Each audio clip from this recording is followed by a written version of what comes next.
שאחותי חזרה בתשובה, מה שהיה קצת שונה זה שהיא חזרה בתשובה, המשפחה, אני זוכר גם כאילו, ההרגשה סביבנו הייתה, היא השתגעה, איבדנו אותה. וואלה. כן, כאילו אמרנו, מה עכשיו לחזור בתשובה, מה הקשר?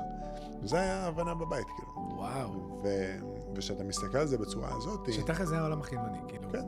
אני מבין את זה. השתגעו, למה עכשיו ככה? וכשרות וזה, ופתאום מלא restrictions, מלא... הגבלות, מלא כאילו גדרים, כאילו זה... מי את? איפה... זה ממש ככה. בוא נשב פה במסעדה, מה הבעיה? לא, אני לא יכולה פה, אני לא יכולה שם, זה קטע. כן, וזה... העניין של ההגבלות, זה מצחיק, כי אנחנו בעולם הספורט אנחנו מקבלים את זה. בעולם העסקים מקבלים את זה, בעולם החינוך מקבלים את זה. את ההגבלות. נכון, נכון. איזה נקודה יפה. עכשיו, שאני מסתכל על זה בעולם רוחני, חס וחלילה, שלא תגביל את הרוח שלי. שלא תיגע לי בחופש. נכון. ואתה מסתכל על זה ואתה... היום אתה אומר, כאילו... וואי, זו נקודה מהממת, נכון. בעולם העסקים, כן, יש הגבלות, יש לך time management, יש לך, כאילו, יש גדרים. עכשיו אני צריך, כאילו, בזמן כזה, או לעשות דברים מסוימים, חיסכון, כאילו, יש המון גדרים בעולם הזה. אני הייתי בעולם ההשקעות, אתה מסתכל, יש לך רגולציות, ויש לך תהליכים מסוימים. זה אפשר לעשות, זה אי אפשר לעשות. נכון. למה זה אני יודע לקבל? ספורט, אני לא יכול לצאת למסיבה היום לפני המשחק, כי אני לא אהיה הפרש. בריאות גם. לדאוג על הגוף שלי. זה שומן, זה לא לאכול, זה כן לאכול. מה? גם שם יש... וואי, איזה נקודה יפה. אז פתאום שאני לא מסתכל על הדברים, אני יודע להסתכל על הדברים האלה בכל תחום בעולם, אבל כשזה מגיע לעולם הרוחני של בן אדם, מה פתאום?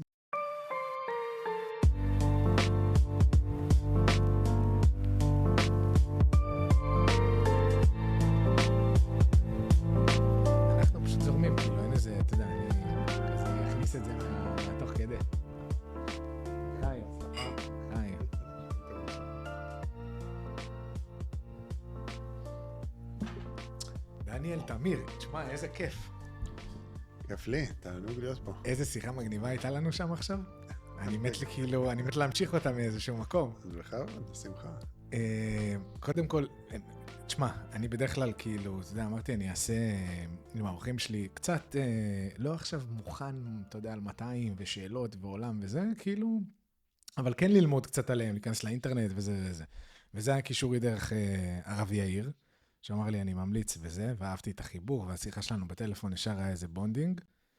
ובכלל, השיחה עכשיו אמרתי, אתה יודע, הראת לי גם את הדבר הזה עם הספר תורה, אתה תספר על זה, ואת הכוכבים, אז אמרתי, טוב, זה משמיים, אבל אז לא הספקתי, היה מה לי יום מטורף, לא הספקתי כלום, שהכי טוב, כאילו ככה, אותנטיות על 200, תספר קצת מה, כאילו, מאיפה אתה בארץ, כן, כזה, אתה יודע.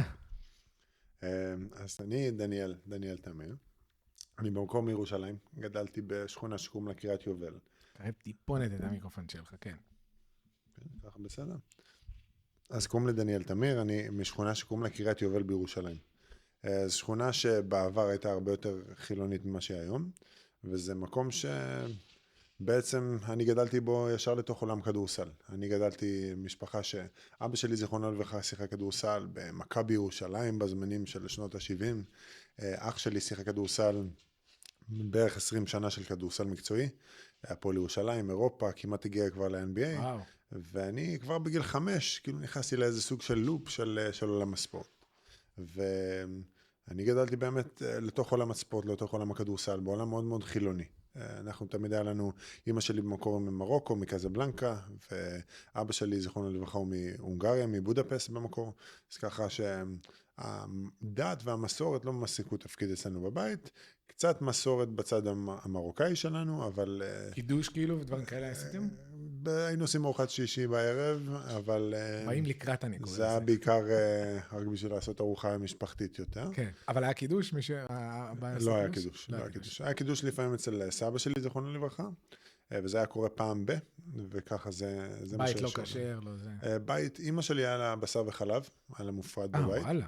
אבל לא, זאת אומרת, אכלנו הכל מהכל, והכל ביחד עם הכל, זאת אומרת, פשוט הכלים עצמם, היה את זה והיה את זה, היה סט לזה וזה. ואני, החוויה שלי אולי בתור ילד, זה אולי ביום כיפור ללכת לתפילת נעילה בשנים הצעירות שלי, ואחר כך כבר, גם את זה אני שחררתי. אבל אני גדלתי באמת מוכוון מטרה לעולם הכדורסל. אני בגיל 6, אתה יודע, בכיתה א', שואלים אותך, מה אתה רוצה לעשות שתהיה גדול? אז כולם באים, אחד מגיע עם כובע של שוטר, אחד מגיע בתור קב"י, אני באתי עם חולצה של מייקל ג'ורדן, כדור ביד, אני הולך להיות ב-NBA. וזה באמת מה שהכווין אותי ככה בשנים הראשונות. מאיזה גיל זה? שאתה כאילו מגיל 5 הייתי משחק בחצר, הייתי גר בקריית יובל ברחוב אורוגוואי, והיינו, אני ואח שלי הולכים בחוץ לחצר, הייתי מדמיין בראש שלי שאני מכדרר כדור 3, 2, 1, זורק מעל מייקל ג'ורדן או קובי בריינט, קולע וקופץ, בתור ילד ב5. אשכרה. וגם אני שגדלתי, אז כבר היה את האולם של מלכה, שזה האולם המיתולוגי של הפועל ירושלים. אז כל פעם הייתי פשוט יורד ברגל, והולך לאימון של אח שלי, שהוא היה בהפועל ירושלים.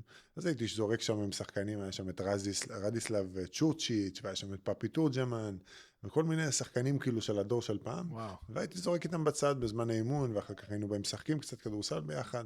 כאילו זה באמת ההתחלה של הילדות שלי. אז גיל 5 זה הווייב. גיל 5 זה הווייב. הווייב זה כדורסל, הווייב זה כדורסל ברמה הכי גבוהה, והווייב זה אני הולך ל-NBA. משם זה התחיל. כן. ואז בית ספר, ותוך כדי, מן הסתם בבית ספר, וחוגים ואקסטרה מאמנים, כאילו איך זה עובד בגילאים האלה, שכאילו מכווינים אותך לאיזה מסלול מסוים? אז אני חושב, כבר בגילאים הקטנים, גמות, כאילו, איך זה עובד? אז בעצם יש חוג לכדורסל. כן. ואני הייתי נמצא בחוג בבית ספר זיו בבית הכרם, שכונה בירושלים. ואתה אוהב את זה. כאילו, זה לא סתם המשפחה אומרת לך, תשמע, אתה גבוה, והאח, והאבא וזה, כאילו, אתה רואה משחקים וזה, אתה כאילו, אתה פשן לזה. לגמרי. פשן לזה, וגם הייתי בא וכל פעם, אתה יודע, רואים את אח שלי מצליח ומתחיל לשגשג. שהוא כמה זמן ממך? הוא 11 שנה גדול ממני. אז שאתה היית בן 5, הוא היה בן 16 משחק איתך. כן, 16, כמעט 17, ואז כמעט 12 שנה. אז גם ראית אותו כזה, כאילו, אמרת, אח שלי, תראה, וזה, הוא כבר פה, הוא כבר שם, כזה. בדיוק. עכשיו, ראיתי אותו תמיד, אתה יודע, כבר מגיל 17-18, כתבות, והמון עניין, והמון באז, ונבחרות ישראל הצעירות, ואז בוגרות. ואתה אומר לעצמך, למה שאני לא אהיה יותר טוב ממנו? ואנשים מסביבי, כשהוא היה בגיל שלך, הוא לא היה כזה טוב, וכל מיני שיחות כאלה, שפשוט דחפו אותי לקחת את זה ברצינות. ובגילאים הצעירים, אז אתה הולך לחוג, ואני תמיד הייתי שנה, שנתיים מעליי. הייתי כיתה ב', הייתי משחק עם ג' ד', וככה מצאתי את עצמי עד בערך כיתה ו' ז'. עכשיו יש לך המון ציפיות, אומרים לך, אתה צריך להיות ככה וככה, אתה צריך להיות השחקן הבא, ואני מוצא את עצמי בכיתה ו' ז', לא רץ את המגרש, פעמיים הלוך חזור, וכבר מתנשף ולא יכול לזוז. עכשיו, יותר מזה, אם תחבר אותי ביחד עם הכיסא הזה, זה בערך הרוחב שהייתי בכיתה ז'.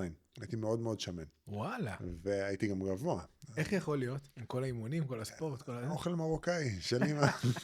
זה תבלין של שמן. זה תבלין של שמן לחלוטין, והייתי אוהב אוכל, אנחנו עדיין אוהבים אוכל, זה הרבה מהעבודה שלנו היום, המלחמה שלנו היום בעצם, אבל כן, אז בסוף כיתה ז' בעצם, באתי והלכתי למאמנים שלי, והביאו לי מאמנים מהפועל ירושלים ומהבית ספר, כאילו מאוד מאוד ניסו לעטוף אותי ברמה הכי גבוהה של מאמנים, ובעצם אמרתי להם, תקשיבו, כל היום מדברים עליי על ציפיות שאני אמור להיות, ואני בינתיים שמנמן כזה שרץ על המגרש וקצת גבוה.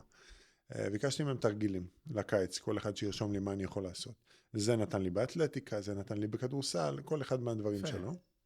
לקחתי קיץ שלם בין זין לחטא, ופשוט התאמנתי, הייתי הולך שעתיים וחצי למגרש לבד, הייתי נוסע כל היום באוטובוס, מקריית יובל לבית הכרם, והייתי הולך ובעצם הולך שם למגרש, קראנו לזה המגרש של הספרייט בבית ספר, וזה היה פשוט לוגו של הספרייט על הרצפה, והייתי פשוט לוקח כמה קונוסים, או לוקח כמה אבנים, מתחיל לקפוץ מצד לצד, מתחיל לכדרר, מתחיל לזרוק, ואחרי צהריים כבר חברים היו משתתפים, מתקרבים גם, והיינו פשוט משחקים עד הערב, עד אזור 7-8 בערב, חוזרים הביתה, וככה עבר הקיץ.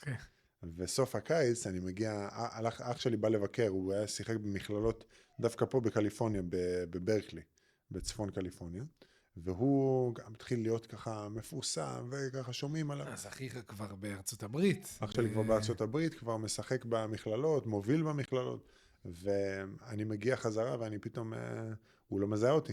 אני פוגש אותו בשדה תעופה, אומר לי, אתה אח שלי? כי גבעתי, ופתאום הרזיתי, ונהייתי ממש אתלטי. והוא לא זיהה אותי ברגע הזה, ואז פתאום אני באמת קפצתי מדרגה, שפתאום התחלתי להצדיק קצת את מי אתה, מה אתה, למה אתה, וכל השיחות האלה שהיו סביבי. אני חושב שמכיתה ח' התחילו לעשות על אגם, קצת כתבות פה ושם, היה את יומן כדורסל הזה של הילדים ביומן כיתה, אז היה אותי בדף המרכזי של רן סלע, אני חושב קראו למי שהכין את זה, ופתאום אני משחק בנבחרות ישראל הצעירות, פתאום לקחנו גביע המדינה בכיתות ח' לגיל שלנו, פתאום דניאל תמיר מתחיל להיות מי שחושבים שהוא אמור להיות.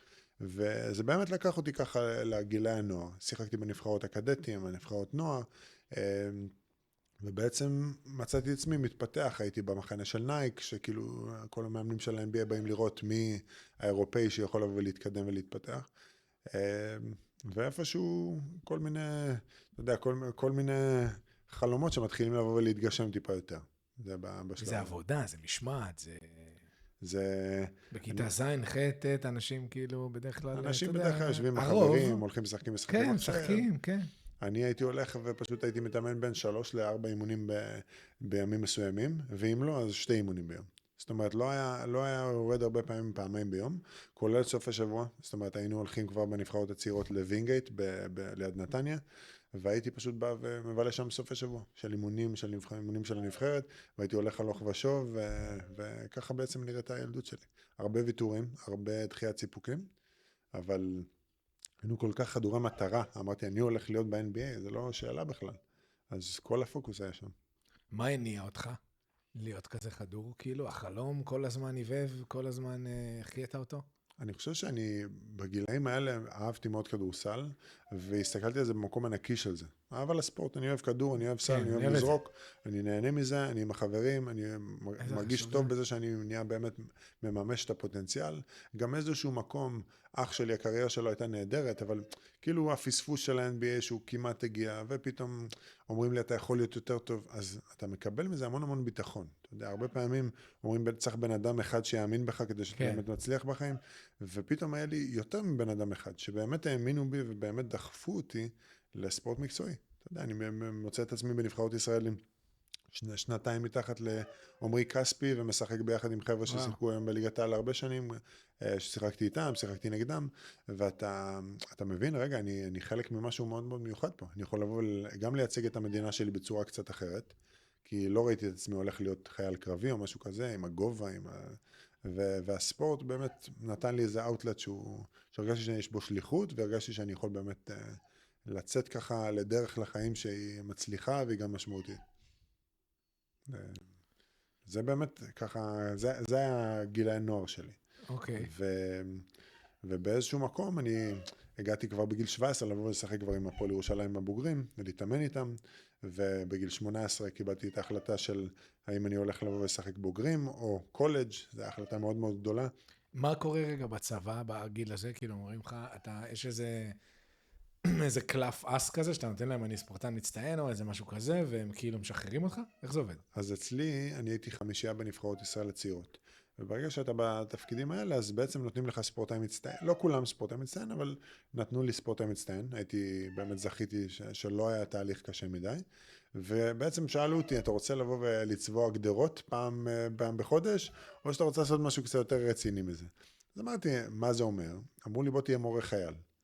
ואז אמרתי, טוב, נשמע מגניב לעבוד עם נוער בסיכון, לעבוד קצת עם משהו שיותר משמעותי. ועדיין נותן לך זמן לאימונים. נותן לי זמן לאימונים, שיחקתי בהפועל ירושלים, אז היינו גם משחקים באירופה, אז לא הפריעו לי בכדורסל, אבל אמרו לי, כן, יש לך את המסגרת השבועית שאתה חייב להיות בה, צריך לבוא ולתת. אז רגע, אתה בן 18 משחק בהפועל ירושלים? פרופר הקבוצה? פרופר. אשכרה. משחק זה מילה גדולה, לא שיחקתי הרבה, הייתי ילד בן 18, לא אתלטי כמו לא הזרים שהיו איתנו, ולא כמו כל השחקנים שמנוסים ונמצאים כבר בליגה 10 ו-15 שנה, אבל כן באתי ונלחמתי. כן בנבחרת? כאילו אתה מה? כן, הייתי בנבחרות הצעירות, הייתי בנבחרות של העתודה, ואז שמה מצאתי את עצמי, כאילו, כל פעם מנסה לבוא ולהשלים את הפערים של נוער לבוגרים, שזה מעבר שהוא די משמעותי. הייתי בעבודה של הצבא של הנוער בסיכון, שזה היה אחת העבודות הכי ממלאות שהיה לי עד לאותה נקודה. שזה היה דרך הצבא? שזה היה בעצם דרך הצבא. כאילו, זה היה חובה שלך. הייתי בא עם המדים שלי לפנימיה, זה היה חוות הנוער הציוני בירושלים, אחר כך זה היה ביואנה ז'בוטינסקי, ובעצם הייתי הולך ועובד שם עם הילדים, עושה להם קצת ספורט, עושה להם קצת חונכות, עושה להם קצת, פשוט אח גדול כזה. ובגלל הספורט גם זה נתן לי המון המון במה שיקשיבו לי.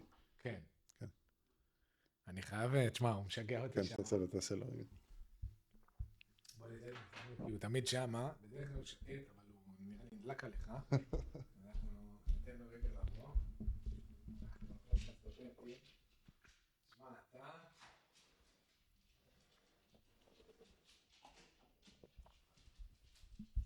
אתה רוצה לשבת איתנו? בוא לפה, בוא, כן, בוא, תהיה חלק מהפודקאסט. בוא לפה.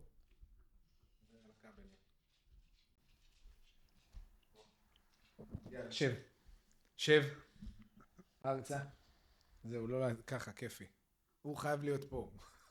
צריך לשים לו גם מיקרופון, כאילו הוא חייב להיות בעניינים. אני אוסיף הערות. כן, יאללה, ניצחת. הפעם 1-0 לך, גימבז. כל הכבוד. כן, אז טוב. אוקיי, אז 20, 21, 22, סיימת עם זה, מה? 20, 21, 22, אני משחק כדורסל, בהתחלה הייתי בהפועל ירושלים, ואז לא קיבלתי הרבה דקות של משחק, וכמו ילד שבלי הרבה סבלנות, אמרתי, מה פתאום, אני חייב לשחק, אני חייב לצאת לקבוצות אחרות. ומצאתי את עצמי מדלג בין ליגה לאומית לליגת העל. שיחקתי ביבנה, שיחקתי בלב השרון, חזרתי להפועל ירושלים, כאילו בעצם הלוך חזור כזה, ומצאתי את עצמי בעצם לא מוצא את המקום שלי בצורה שהייתי רוצה למצוא אותה. הייתי בא ומשחק באמת אולי כמה דקות בתוך משחק בליגת העל, או אם זה בליגה לאומית הייתי משחק, אבל לא הצלחתי להגיע לרמה של כוכב של הקבוצה, או לא הגעתי למקום שאני ממש מוביל. וגם מצאתי את עצמי כל פעם באיזה סוג של איזה מקום שאני לא רק רואה את כדורסל כדבר היחידי שאני עושה בחיים שלי. זאת אומרת, כבר בגיל הזה התחיל לראות לי שיש פה קצת מעבר, ויש לי פוטנציאל שהוא לא רק על מגרש כדורסל. שהוא מה? אני לא ידעתי. באותו גיל אני ממש לא ידעתי, אני הלכתי קצת... פתאום ראית עוד איזה... ביום שהשתחררתי מהצבא, הלכתי ונרשמתי למכללה למינהל בראשון לציון, ללימודי כלכלה. זאת אומרת, אמרתי, אני מתחיל, אני עושה צעדים לטובת העתיד שלי, לאן זה ייקח אותי אני לא יודע. לקחתי 2 קורסים בסמסטר, מאוד באיזי כזה, בעדינות, אבל כאילו כן לפתח את עצמי טיפה קדימה. ולא ידעתי לאן זה יוביל, אבל המשכתי לשחק, ופשוט עשיתי את זה ביחד עם זה. ואז באמת, עם ההמשך, אז פתאום הצלחתי למצוא את עצמי נוסע למחנות קיץ בארצות הברית. ופה פגשתי באמת את הקהילה היהודית. מה זה אומר מחנות קיץ? ספר לי רגע מה... שומע את המילה הזאת הרבה, אז לא נכון. אז יש לך בארצות הברית בעצם משהו שהוא מאוד מאוד פופולרי, הוא חלק מהתרבות פה, שזה מחנות קיץ לילדים הילד הולך לאיזה סוג של מתחם מסוים, בהרים בדרך כלל, מסביב הרבה עצים, מגרשי ספורט, מתקנים, והוא נמצא שם עכשיו קיץ שלם, 1.5 חודש, להתראות, שלום עליכם, עליכם השלום, לא רואה את ההורים, לא רואה משפחה, והוא עם הילדים ועם החברים בגיל שלו, בדרך כלל זה מכל ארצות הברית גם, והוא... וזה כסף? זה משהו שעולה כסף? וזה משהו שעולה כסף למשפחות, הם עושים את זה, והם... וזה כדי לשפר את הילד בתחום? בתחומים שלו, כן. עכשיו, זה לא תמיד ספציפית לספורט או לתחום מסוים, לפעמים זה מחנות כלליים, אבל אני ספציפית התחברתי למחנה של כדורסל. ופתאום אני רואה ילדים שהם ילדים שומרי מסורת, או דתיים מודרניים, או דתיים מארצות הברית, מגיעים למחנה הזה. איפה הוא היה? הוא היה בהתחלה בניו המפשיר. ניו המפשיר זה ליד בוסטון. אוקיי. אמצע שום מקום. ואני מגיע לשם, ואני פתאום מוצא את עצמי מאוד מאוד נהנה מלאמן. מאוד נהנה מלאמן, מאוד נהנה לשחק עם הילדים, להשפיע, לעשות טיפה משהו שהוא לא רק לשחק כדורסל, לחזור הביתה, ללכת למסעדה שלי בצהריים, ללכת בערב להיות עם חברים. זאת אומרת, זה היה סגנון חיים שאני אומר, רגע, אני נותן פה למישהו אחר גם, ולא הכל סובב סביבי. וזה משהו שבתור כדורסלנים, במיוחד כדורסלנים צעירים, רוב הפוקוס הוא על עצמך, ואתה לא רואה ימינה שמאלה. ממש לא. אז זה היה מאוד מאוד מעורר, וזה גם משהו שמאוד מאוד עורר אותי רגע, העולם הדתי הוא לא כזה נורא ממה שסיפרו לי בילדות. כאילו, זה פתח לי את העיניים בצורה מסוימת. מה סיפרו לך בילדות? אני שגדלתי בילדות, ואנחנו משפחה, גם היום, רוב המשפחה שלי חילונית, ויש לי אחות אחת שחזרה בתשובה, שהיא גרה בעוטף עזה, שגם לה זה סיפור שאחר כך לדבר על כל 7 באוקטובר. כמה אחים אתם? אנחנו 4 אחים. אתה ועוד 3. אני 2 אחיות ואח. ובעצם כשאנחנו גדלנו, אז היינו גדלנו בצד החילוני של ירושלים. ובצד החילוני של ירושלים אומרים לך, הדתיים לא עובדים, לא עושים צבא, לא משלמים מיסים, וכל השלל תופינים שיש לך בארץ שאתה שומע, ומאוד מאוד קיבלתי את זה ואמרתי, אוקיי, אם ככה וככה וככה, אל תתקרבו אליי. ואני צוחק, אני לא באמת אולי פיזית עשיתי את זה, אבל אני תמיד אומר, אני הייתי רואה דתיים ברחוב, ואני ממש עברתי לצד השני של הכביש. זאת אומרת, זה היה מאוד מאוד רחוק ממני, וזה היה משהו שממש לא רציתי את זה לידי. אני בעולם שלי, אתם בעולם שלכם, אל תפריעו לי, אני עושה את הדברים שלי. וכך גדלתי, וככה בעצם זה מה שהלך איתי עד לחיים הבוגרים שלי בעצם בגיל צעיר. ועד שלא הגעתי למחנות האלה, אני לא הכרתי צד אחר כל כך, אני ראיתי את אחותי שחזר בתשובה, אז אתה כן מכיר סוג של... לפני. היא חזרה בתשובה כבר לפני, אני חושב, 20 שנה או משהו כזה. אז זה היה לפני המחנה, במחנה? אז היא כבר חזרה לתשובה לפני.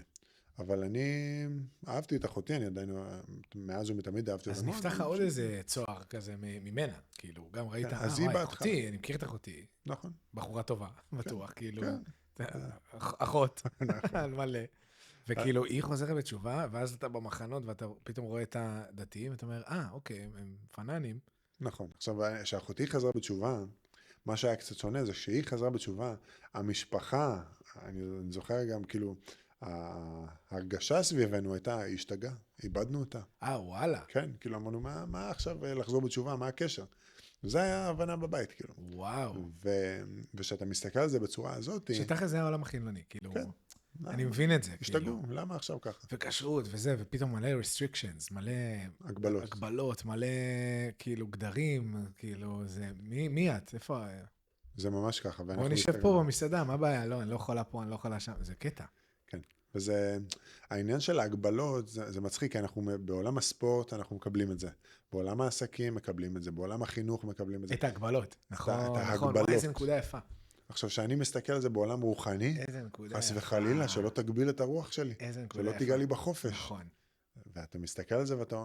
היום אתה אומר, כאילו... וואי, זו נקודה מהממת, נכון. בעולם העסקים, כן, יש הגבלות, יש לך time management, יש לך, כאילו, יש גדרים. עכשיו אני צריך, כאילו, בזמן כזה, או לעשות דברים מסוימים, חיסכון, כאילו, יש המון גדרים בעולם הזה. אני הייתי בעולם ההשקעות, אתה מסתכל, יש לך רגולציות, ויש לך תהליכים מסוימים. זה אפשר לעשות, זה אי אפשר לעשות. נכון. למה זה אני יודע לקבל? ספורט, אני לא יכול לצאת למסיבה היום לפני המשחק, כי אני לא אהיה הפרש. בריאות גם. אני חייב לדאוג על הגוף שלי. זה שומן, זה לא לאכול, זה כן לאכול. מה, גם שם יש... וואי, איזה נקודה יפה. אז פתאום שאני לא מסתכל על הדברים, אני יודע להסתכל על הדברים האלה בכל תחום בעולם, אבל כשזה מגיע לעולם הרוחני של בן אדם, מה פתאום? איפה הרוחניות שלך כאילו בשלב הזה? כאילו, שאתה ילד? הייתי אולי קורא, ילד כלום. אבל שהגעתי, בוא נאמר, לגילה 20. את השאלה, מה קורה פה? חשבתי, אני שולט בגורל של עצמי. חשבתי שיש פה איזה מסע מסוים, מה קורה אחרי שאני נפטר מן העולם. לא התעסקת בשאלה הזאת? או... נגמר הסיפור. נגמר הסיפור, תודה רבה. מה, אין קיום? זה היה. כאילו, אתה יודע, that's the time ולlet's... החברים שלי מהילדות זוכרים אותי גבול אתאיסט. לא, אני גם לא מגזים, זה באמת היה ההסתכלות. הכל היה מותר, הכל היה פרוס, הכל היה אפשר, ואל תגבילו אותי, אל תגידו לי זה אי אפשר, זה אי אפשר, הכל אפשר. ואני שולט בגורל שלי, ואני אעשה את הדברים, ואני אייצר את המציאות שאני צריך. וכאילו, בסוף, אני קיבלתי את זה לאורך שנים, והרוחניות שלי התחילה כמו הרבה אנשים. היה איזה ספר שקראתי אותו, הספר הראשון אולי, שככה פתח לי איזה משהו, זה הנזיר שמכר את הפרארי שלו. ספר קלאסי, היה אלכימאי, כל הספרים האלה של העידן חדש. כן. עכשיו, באותו זמן, רגע, אני יכול לשלוט במחשבות שלי, אני יכול לעשות חשיבה נוגדת, אני יכול לבוא ולהזיז דברים שלא רלוונטיים לחיים שלי, אני יכול פתאום לדבר על התודעה שלי, מה זה תודעה, מה זה מנטליות, מה זה הכוח וחוסן מנטלי. עכשיו, כשאתה מגיע לכדורסל של בוגרים, פתאום הדיבור על המאמן מנטלי, והפסיכולוג ספורט, והחוסן המנטלי, דמיון מודרך, שזה דברים שהם כלים שאנחנו משתמשים בהם בספורט יום יום. אשכרה. אז פתאום אתה אומר לעצמך, רגע, אם זה כלים שעובדים, אז אולי יש פה משהו, רוחניות, אולי זה משהו שהוא קיים. אבל שם זה נגמר. באותה תקופה שם זה היה, בזה זה נעצר. ופתאום חזר למחנות האלה, אז פתאום הייתי... מה זה חזרת? אז חזרת לארץ? אז הייתי תמיד הולך בסוף כל שנת משחק, עונת משחקים, הייתי נוסע לארצות הברית ועושה בעצם קיץ של מחנות כדורסל. ובעצם שם פתאום אתה רואה, רגע, קידוש זה לא כזה נורא, ופתאום המסורת, ומדברים דברים שהם מעניינים. האם זה בשבילי? לא בהכרח, אבל אוקיי, לא כזה נורא לפחות. כן. ועוד משהו שנחשפתי אליו, שבתור ישראלי צעיר, שבאמת לא הגיע מהמון משאבים וכסף בילדות, אז אתה מסתכל על מקום של, וואו, הם מצליחים גם, ויש להם עסקים, וזה משגשגים, ורגע, אולי הקטע של החיבור בין הרוחניות מושך, כן. לחומר, יש פה קשר, וזה משך אותי. זה גם משך אותי, לא ברמה של לשנות הרגלים, אלא ברמה של מעניין. כן, זה קטע העניין הזה של... כי זה כן מושך, שאתה אומר, אפשר לשלב, זה לא נגמר החיים, אפשר גם לעשות ביזנס ולהיות עשיר, וכאילו... נכון, ועדיין אפשר לשמור על מסורת, ולשמור שבת, ואפשר לבוא ולגדל את הילדים בצורה מסוימת. עכשיו, אני חושב, זה קורה להרבה אנשים שמגיעים לארצות הברית, או לגולה באופן כללי. פתאום אתה יוצא מארץ ישראל, ואנשים סביבך הם לא ישראלים, והם גויים, או אנשים מעמים אחרים, אז אתה מסתכל ואתה אומר, רגע, יש פה משהו בלהיות יהודי, יש פה משהו בלהיות ישראלי. חסר לי פתאום העברית, חסר לי פתאום המסורת, חסר לי פתאום... אתה מרגיש את זה, כן. ואתה גם אומר לעצמך, אולי אני צריך לבוא ולחקור. עכשיו גם פה, לעומת הארץ, בארץ זה מאוד מאוד מאוד בקטגוריות. למרות שהיום קצת זה מתחיל להתשתש, יש לך רבנים כמו הינוקה, ורבנים גם הדברים שאני קרוב אליהם, ביאלה וללוב למשל, הם מאוד כוללנים, למרות שהם נראים מפחידים אולי בחזות, אבל אתה תדבר איתם אחד על אחד, הכי נחמדים שיש, והם מכניסים ותומכים ואוהבים, ואתה מתחיל לראות אחדות שהיא גם אפשרית בארץ, אבל פה אתה רואה שזה חסידות בכללי. חסידות באופן כללי, זה גם מה שהביא אותי לתשובה. הבעל שם טוב, כן. זה הביא אותי לתשובה גם. לא מהמוסר, לא כי שוב, אני חושב שזה העידן יותר, יכול להיות שהמוסר היה העידן, אתה יודע, גם מווילנה וכל זה, כאילו, זה גאוני העולם, כן. אבל באמת הטכניקה הזאת של להכניס יותר אור, יותר שמחה, יותר קירוב, כאילו באמת לקרב בן אדם, היה לי הרבה שיחות עם זה עם הרב שלי, של באמת לקרב בן אדם על ידי דוגמה אישית, על ידי שמחה. לא, מה זה וזה, כאילו, אתה יודע, לא לבוא קשה עליו. נכון. שזה הנשמות, אני חושב, של היום, כאילו, הם יותר... תן להם אור, כי לגרש את החושך עם אור זה הרבה יותר קל מלהתעסק עם הבור ריק ואין בו מים. כאילו, נחשים והקרבים, להתעסק עם הנחשים והקרבים, אם אין לך באמת אור, זה... אין טעם בזה. זה נכון. רבי נחמן מדבר על זה שהדור האחרון, מדברים למה יעקב באמת, הוא נלחם עם המלאך כל הלילה. ואז בעצם הם לא הפסיקו להילחם עד שעלו אפר מרגליהם. אז מה זה האבק הזה שעלה? מה זה האפר הזה שעלה משם? הוא אומר שזה כל הניצוצות של הכי נמוכים שנמצאים בעקב המשיח, בעצם ברגליים של העם היהודי, שבעצם זה הנשמות שירדו למקום הכי נמוך שיש. ועד שלא מעלים את הניצוצות, עד שלא מעלים את האבק הזה למעלה, אי אפשר להגיע למציאות של משיח. אי אפשר לבוא ולהיות באמת את הישר אל, את הישראל. כן. עכשיו הוא אומר, הוא מסביר על זה, הוא אומר שבעצם יש לנו 4 עולמות, יש עולמות אביה, נכון? האצילות, בריאה, יצירה, יציאה. והוא אומר שבדור הזה, הנשמות מגיעות מעולם האצילות. מגיעות מהמקום הכי גבוה לקדוש ברוך הוא. והוא אומר שהן יורדות למקום הכי נמוך. רבי נחמן אומר את זה? כן. הוא אומר שהוא משלב את זה בליקוטי מוהר"ן, וזה גם מפורש בזוהר. והוא אומר לך שהאצילות בעצם, הם מגיעים למקום הכי נמוך, אבל בגלל שהם במקום הכי נמוך, והם מגיעים לכל הרי מה קרה? באנשי הכנסת הגדולה, בתקופת של הבית המקדש השני, ראו שעבודה זרה זה היה משהו כל כך קשה. אז הם ביטלו את העבודה זרה, אבל כנגד זה גם התבטלה הנבואה מהעולם. עכשיו, מה זה ביטלו את העבודה זרה? בעצם הם גזרו לבטל עבודה זרה מהעולם. כאילו באו בעצם בתפילה ותחנה לקדוש ברוך הוא, שיבטל את הגזרה של עבודה זרה, כי זה משהו שמכשיל את העם, וזה מביא אותנו את האיסור הזה, כאילו, שייתן... לא, שיסיר את היצר הזה. אוקיי, שבכלל יעיף את זה, כי היצר של עבודה זרה, אם אתה מסתכל עליו היום, נשמע לך מוזר לעבוד עכשיו להשתחוות לאיזה פסל. כן. שם זה היה יצר אמיתי, זה היה ממש קושי שלהם שהיה להם. אז כנגד הביטול של זה, אל היצר החזק הזה, בעצם ביטלו את הנבואה. מעניין.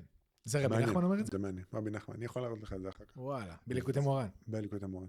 והוא... כי באמת זה התבטל, כי אני לא רואה אנשים, אתה יודע... מי מסתכל עכשיו על פסל ומשתחווה? כן, לא. אז הוא אומר שהנשמות הכי גבוהות הגיעו לעולם הזה לדור האחרון, ובעצם בגלל שהן כאלה גבוהות, ובגלל שהן עכשיו נמצאות פה איתנו, אי אפשר לבוא ולפנות אליהן בדרך של מוסר, כי הן נמצאות במקום כזה גבוה. אז הדרך היחידה שאתה יכול לבוא ולהגיע אליהן זה דרך אהבה. ואז הוא שואל שם שאלה... דרך מה? ענווה? דרך אהבה. אהבה. עכשיו הוא אומר, איך זה יכול להיות? הקדוש ברוך הוא אומר שהוא לא יהיה איתנו במקומות המטונפים. זה גמרא מפורשת. אני לא זוכר אם זה סנהדרין, אני מאמין שכן. שמע כמו מסך. ואז הוא בא ואומר לך, הקדוש ברוך הוא לא נמצא איתך במקומות המטונפים. אבל מהצד השני אנחנו יודעים שהקדוש ברוך הוא יצר הכל, הוא בהכל, הוא נמצא בכל דבר ובכל בריאה ובכל פריט ביצירה. איך זה מסתדר? אז הוא אומר שבמקומות המדונפים הוא שם שם דווקא את הנשמות הכי גבוהות והכי אהובות. הם בעצם באפר של הרצפה, ובעצם הדרך היחידה להביא אותם זה דרך אהבה. ואם תשים לב, פסטיבלים של מוזיקה, אם תשים לב לכל החבר'ה שהם יותר, הכי רחוקים מהדת, ברגע שאתה פתאום נותן להם המון אהבה, אבל מאוד רוחניים, אני חושב. הם מאוד רוחניים פתאום, כן. ופתאום שאתה מגיע להם בכיוון של אהבה, הם נכון. גם לא רק שהם ידבקו והם יבואו ויאהבו את זה מאוד. כן. ואני יכול להגיד את זה בתור אחד, שבלי אהבה ובלי המקום הזה של האהבה וחום להביא אותי לפה, אני בחיים לא הייתי יושב פה עם שחור לבן, אין שום סיכוי. עכשיו מישהו ששומע אותך אומר את הדיבורים ונשמות ועולם הצילות ועולם הבריאה ולא מבין בכלל מה קורה. כן. כאילו אם אתה היית בגיל הזה שומע עכשיו שיחה כזאת, מה יעבור לך בראש? בתכלס. הייתי אומר, עזבו אותי, איפה אני מחליף את הערוץ. כן, מה הוא מדבר? איזה עולמות? מה זה עולמות? מה זה נשמות? מי אמר ש... נכון. אבל זה... איך מעבירים את זה? איך מעבירים את זה? מה... אחת הדוגמאות הכי יפות שאני... מה היה ה-turn point שלך? כאילו, מה שווה אותך? מה הכניס אותך? אז אתה רוצה שאני אספר לך את הסיפור תשובה. זה בעצם, זה המסע. אז אני הגעתי אז אני באמת הייתי הולך הלוך חזור במחנות קיץ, אוקיי? ואז בעצם... רגע, אתה בן כמה? אני בתקופה היא בין 22, 23, ו-24 הייתה השנה האחרונה שלי, ששיחקתי כדורסל בוגרים. אוקיי, ואתה בארץ, וכל שנה בערך, אתה נוסע לחודש וחצי בניו-המפסר? כן. עכשיו, אני שנה אחת שיחקתי בהונגריה. והייתי משחק באירופה, בליגה הראשונה בהונגריה, ושם זה משהו שהוא מתחבר גם לסיפור תשובה בצורה מטורפת אחר כך. אבל באותה תקופה שיחקתי, ובאמת קראו לי היהודי הגדול. מה אני ומה יהודי לא היה הרבה ביחד. מה זה אומר שיחקתי בהונגריה? שיחקתי כדורסל שם, ובעצם הייתי בקבוצה שקוראים לה זלאיגרסק, שזה קוראים לה ZTE, שזה במערב הונגריה. והם לוקחים אותך ומחתימים אותך, וכסף, וכאילו זה הג'וב. בדיוק. כאילו מבחינה כלכלית אתה מחלקל את עצמך דרך קבוצות? דירה, רכב, משכורת. טס להונגריה? גר שם. איך הונגריה? הונגריה? מה, איך הונגריה? כן. הונגריה ארץ מדהימה. כן? באמת, מאוד מאוד יפה, מאוד הרבה היסטוריה, שם מלא, זה גם, אתה יודע, היסטוריה יהודית מטורפת. הונגריה. אבל הארץ עצמה היא מאוד יפה. אומרים שזה פריז של מזרח אירופה. בודפסט לפחות מדברים עליו. אבל באמת זה מקום כאילו פשוט, גם זול, גם אנשים... באיזה עיר? זה היה קרוב לבודפסט? זלאיגרסק זה 1.5 שעה נסיעה מבודפסט. יש שם אגם שקוראים לו אגם בלטון, שהוא אגם גדול כזה, עם כל מיני סגנון ים המלח כזה, עם טיפולי בוץ וכאלה. בודפסט מגניבה. מאוד. אחלה עיר שוקקת וחיי לילה והכל, כאילו. כן, אז אתה חושב שאתה בתור ילד בן 23 באותו זמן, אני משחק בהונגריה, אני חי חיים חילוניים לחלוטין, אני כל פעם שיש לי סוף שבוע אחר, עם החבר'ה מהקבוצה. שהם הונגרים, שהם הונגרים ואמריקאים. ואמריקאים. והיה לי גם כמה חברים סרבים, גם סרבים. גם ישראלים? סרבים, אבל ישראלים? ישראלים לא. הייתי אולי... אז אנגלית כאילו? כל התקשורת זה אנגלית? יהודי היחיד בליגה. וכל התקשורת זה אנגלית? כל התקשורת זה אנגלית או הונגרית. למדתי הונגרית שם מ-0 לרמה של 300-400 מיל. אתה יודע שאפשר לנהל שיחה נורמלית.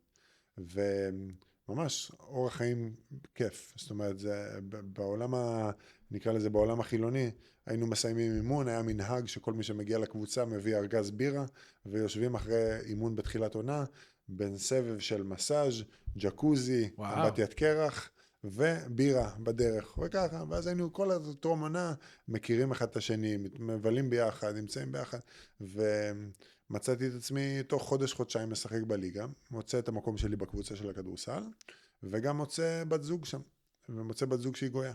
וואלה. והיינו, בוא נאמר, כמעט שנה ביחד, עכשיו, מקום שאני גר בבית שלה, ממש, כאילו, גר ומבקר ומשפחה ומכירים, ופתאום נגמרה השנה. ואז שם אני חושב קיבלתי את הביתה הראשונה בעכוז, שהקדוש ברוך הוא בא ואומר, רגע, לשם אתה לא ממשיך ללכת. נגמרה השנה, ואז שינו בליגה ההונגרית את החוקים. יש לי גם אזרחות הונגרית. אז שיחקתי כמו מקומי. שינו את החוקים שמי שיש לו דרכון כפול לא יכול לשחק כמקומי עוד יותר. ואז זה הפך את החוזה שלי ליותר מורכב, והגענו להבנה, אני והסוכן שלי בזמנו, שלא משתלם לבוא ולשחק עוד בהונגריה, ונחפש מה יש בישראל. וקיבלתי הצעה לשחק בנהריה, שזו היה השנה האחרונה שלי בכדורסל. שאתה בן? שאני בן 24, או 23 לקראת 24. ואז אני מגיע לשנה האחרונה בנהריה, ואני אומר לה, בואי תעברי לישראל, תראי קצת איך זה, מה דעתך, אולי תאהבי את זה. אהבת אותה? מה זה? באותו זמן? בוודאי, בוודאי. מאוהב כאילו. מאוהב. ובאותה זמן אמרתי לה, בואי לישראל, תאהבי, תישארי, ממשיכים קדימה, חתונה, דברים. כן. והיא מתקשרת אליי איזה יום אחרי זה, או יומיים אחרי זה, ואומרת לי, אני דיברתי עם ההורים שלי, והם אמרו לי, את בחיים לא תגעי בארץ ישראל, ואת בחיים לא תתחתני עם יהודי. באותו רגע, התהפכו לך 180 מעלות. וזה אחד הניסים הכי גדולים שראיתי מהקדוש ברוך הוא. וואו. כי מי יודע איפה הייתי היום אם זה לא היה קורה, הסיפור הזה.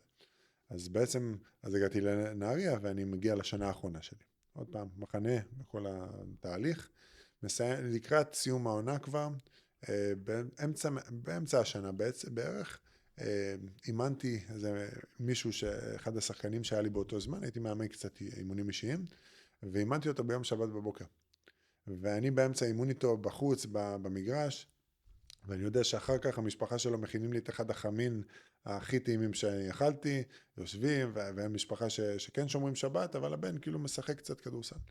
ומסיימים את האימון, ואני עוד לא נגמר האימון, אני מקבל טלפון מאמא שלי, אומרת לי, אתה צריך לבוא, אתה צריך לחזור, אבא נפל בתאונה מהעבודה, והוא עכשיו מורדם ומונשם בבית חולים, אתה צריך לבוא. ולוקח את האוטו, אומר להם, סליחה, אני לא יכול להישאר, נוסע חזר. מנהריה. מנהריה לירושלים. אין קירוב קטן כן. אז אני מנהריה לירושלים, זה בסדר ככה? כן. תן לו איזה, כן, זה אתה, כן. מנהריה לירושלים, אני נוסע, פתאום העולם שלך משתנה לחלוטין. ובמשך 3.5 שבועות, אבא שלי היה מורדם ומונשם. וביום שהעבירו אותו למוסד שיקומי, הוא בעצם, הוא לא שרד את הלילה, ושם הוא נפתח, 3.5 שבועות. ואבא שלי היה בן אדם מאוד מאוד גדול פיזית. ובעצם אמרו לנו, תקשיבו, אם הוא יישאר במוסד השיקומי, זה לטפל במישהו שהוא 1.97 מטר, שהוא שוקל אולי 160 קילו, משהו כזה, ממש. וזה הולך להיות לכם מאוד מאוד קשה את הצד הטיפולי. והקדוש ברוך הוא עשה איתו חסד, שהוא לא העביר אותו בשלבים האלה. אבל לנו, תחשוב, בגיל 24, אתה מאבד את האבא שלך. עכשיו, אני בתור בילד חילוני, לא ידעתי מה, אתה יודע, מה קורה, הייתי מאוד קרוב אליו. וגם עכשיו, בדיוק כשדיברנו, אז אנחנו עושים את ההזכרה של 10 שנים שלו עוד מעט. אז בעזרת השם אנחנו מכניסים גם ספר תורה לזכרו.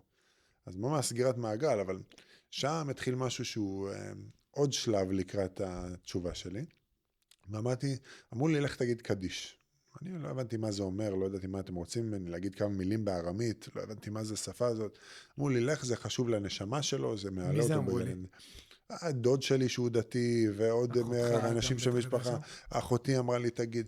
אז אמרתי, טוב, אני אלך, אני אכבד, אני לא יודע מה זה אומר, אבל אני אלך לכבד אותו, אני לא יודע אם יש לזה משמעות, אבל טוב. והלכתי, ובאמת התחלתי להגיד קדיש בשבוע של השבעה, ופתאום אני התחיל לחלום. פתאום חלומות, פתאום בא לי בחלום, פתאום אני מתחיל, אתה יודע, להרגיש דברים, פתאום אני מתחיל להבין, כאילו, רגע, יש פה משהו רוחני. עכשיו, אמרתי, אולי בגלל הטראומה, אולי בגלל עכשיו כל הדבר הזה שעברנו, אבל זה כאילו פתאום מתחיל ללוות אותי, איזה סוג של תדר אחר לחלוטין בעולם שלי, שהוא לא היה קיים לפני זה, לא הייתי חשוף אליו. נגמר השבעה, חזרתי חזרה לכדורסל, שכחתי מכל מתאבל כמובן בשלב הזה, אבל חוזר חזרה לשגרה שלי. ופתאום התחילו לקראת סוף השנה, מרץ, אפריל, לבקש ממני לבוא ולשחק בניו יורק, באוניברסיטה שקוראים לה ישיבה אוניברסיטי, שהיום זה קצת יותר מפורסם, יש גם כמה שחקנים שמשחקים בארץ משם. ואמרתי להם, אתם צוחקים עליי, אני נראה לכם הולך עכשיו לישיבה, אני נראה לכם מישהו שעכשיו יכול להשתדר במקום כזה? והמשיכו לדחוף, כן, תבוא, ואולי תשחק אצלנו, ואולי תעשה קריירה פה, ותבנה את עצמך. זה דרך הסוכן, הוא אומר לך, תשמע, יש הצעה טובה, וזה לא, זה כאילו? דווקא לא דרך הסוכן. לא הסוכן קשור. איתי במסע הרגיל, הייתי בנהריה בליגת העל, והם בעצם באים ואומרים לי, תקשיב, יש עוד אפשרויות בחיים, אתה לא חייב להישאר בלופ הזה של...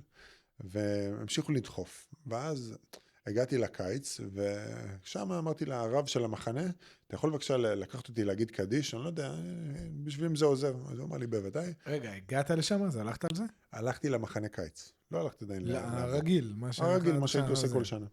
והוא לקח אותי באמת למניינים. ואז הוא מתחיל לדבר איתי שיחות יותר עמוקות. והם ממשיכים לדחוף. הוא חבדניק חסידי, הוא משהו שילוב מאוד יפה. הוא לא רק כאילו חסידות חב"ד, אלא הוא גם כלל חסידי. אוקיי. מאוד מיוחד, הוא אחד המלאכים הכי גדולים שיש לי. זה בניו... זה עדיין בניו המפשיר, ובמקרה גם קוראים לו גבריאל, אז הוא ממש המלאך גבריאל. גבורות. ואז אני מגיע לשם, והם ממשיכים לדחוף, תבוא לישיבה, תבוא, ואמרתי, טוב, די, אני אעשה ניסיון, אני אגיש בקשה, ונראה מה קורה. תוך שבועיים, מלגה כמעט מלאה, תוך שבועיים ויזה מסודרת, תוך שבועיים הכל, אני חוזר חזרה לישראל. ואני אומר, אני חייב לדבר עם המשפחה, מדבר עם אמא שלי, מדבר עם אחיות שלי, מדבר עם אח שלי, מה עושים? אני הולך לניו יורק עכשיו, אני הולך לישיבה. אז אומרים לי כולם, אתה חייב ללכת לזה. אתה חייב ללכת לזה, תעזוב, בסדר, כדורסל. שמה אתה אמור לעשות שם?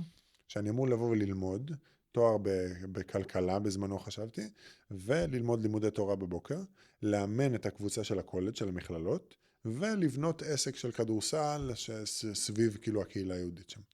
אוקיי. אז כל המשפחה אומרים לי, אתה חייב ללכת על זה, מקסימום אתה רוצה לחזור, תחזור לשחק כדורסל אחר כך. ואני מקבל שם ברגע הזה, אולי את ההחלטה אחת הכי קשות בחיים שלי. הסוכן שלי, אני מתקשר אליו, הוא אומר לי, נו, יש לי הצעה ממכבי חיפה, יש לי הצעה מגליל גלבוע, איפה אתה רוצה לשחק שנה הבאה? בוא נראה, מה נעשה? אני אומר לו, אני לא יודע איך להגיד לך את זה, אני פורש מכדורסל. איך, למה? כי הבנתי שאני הולך על ההחלטה הזאת, אני הולך לניו יורק, אני מנסה להגשים את החלומות שהם אולי יותר גדולים אפילו. שמה היום? אמרתי, אני אשתלב בעולם העסקי, אני אאמן, אני אפתח מחנות של כדורסל, אני אבוא ויבנה עסק שם של כדורסל. באיזה רגע היה, אבל מכל החלום שאתה מספר, וזה, מאיזה רגע היה, אתה יודע, ילד ופשן, ורוצה כדורסל, וטירוף, ורעל, ועניינים, ופתאום יש לך, אמרת באיזשהו שלב, איזו החלטה של פתאום כלכלה. כאילו, בן אדם שעושה מהלך כזה, זה אומר שאוקיי, אני כבר לא עולין שם. אז אני יכול להגיד לך, שכבר בצבא, התחלתי לראות את עצמי, הליגה הראשונה, הליגה השנייה, כן, ופתאום התחלתי לראות את הצד הפוליטי של הכדורסל. התחלתי לראות את הצד הלא כזה קל שיש בתוך זה, את הצד של בסוף מי שמקבל יותר כסף ממך כנראה גם משחק לפניך, במיוחד בתור שחקן צעיר. וראיתי את המסע, לאן מגיעים שחקנים ישראלים ברמה טובה, וראיתי שיש שם תקרה מסוימת שהם... הרגשתי שמתחיל להתגבש איזו תקרה מסוימת בחיים שלי, ולא רציתי אותה.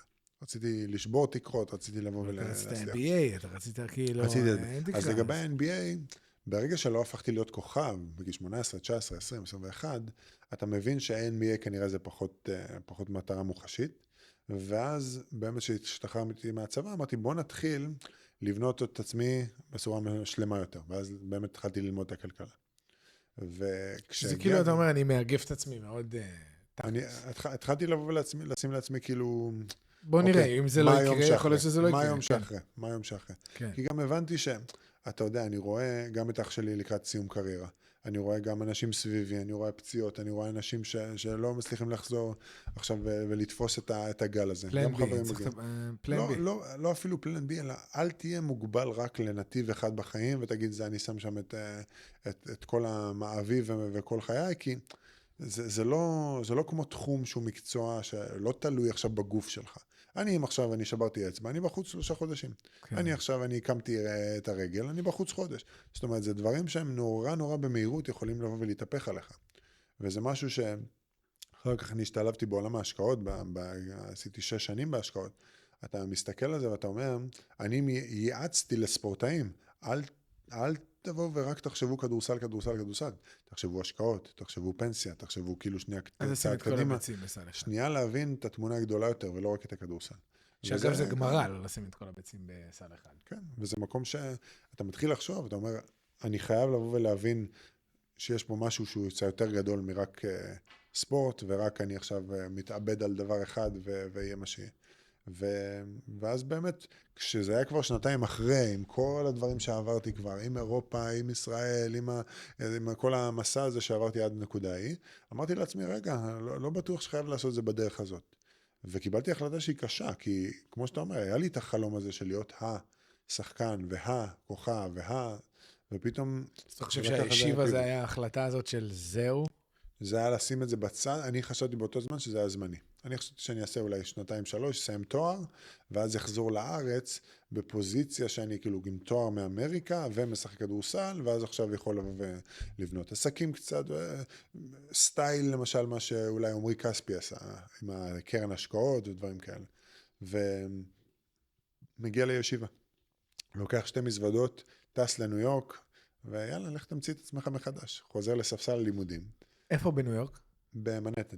במנהטן זה בשכונה שקוראים לה וושינגטון הייטס. זה בצפון מנהטן, וזה, יש שם את הישיבה אוניברסיטי.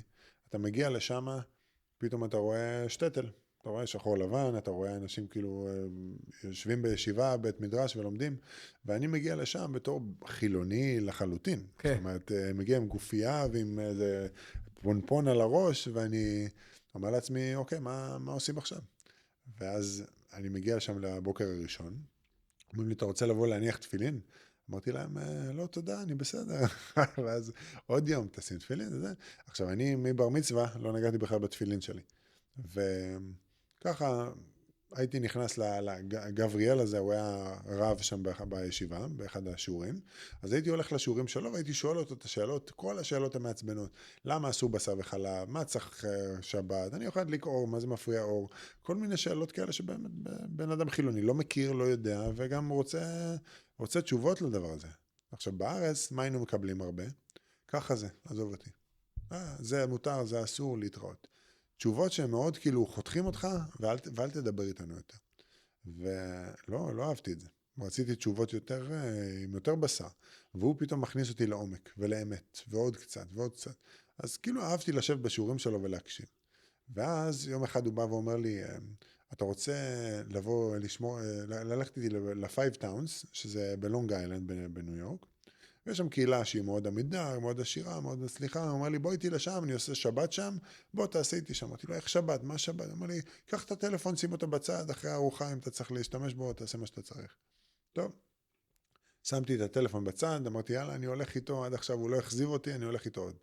ומגיע לשם, ופתאום הגענו באמת לאחוזה. מגיע לשם, יושבים, שולחן, אתה מרגיש מלכות. אוכל טוב, שירים יפים, משפחה נחמדה, אתה רואה הצלחה בעסקים, ואתה רואה מסורת יפה של בית.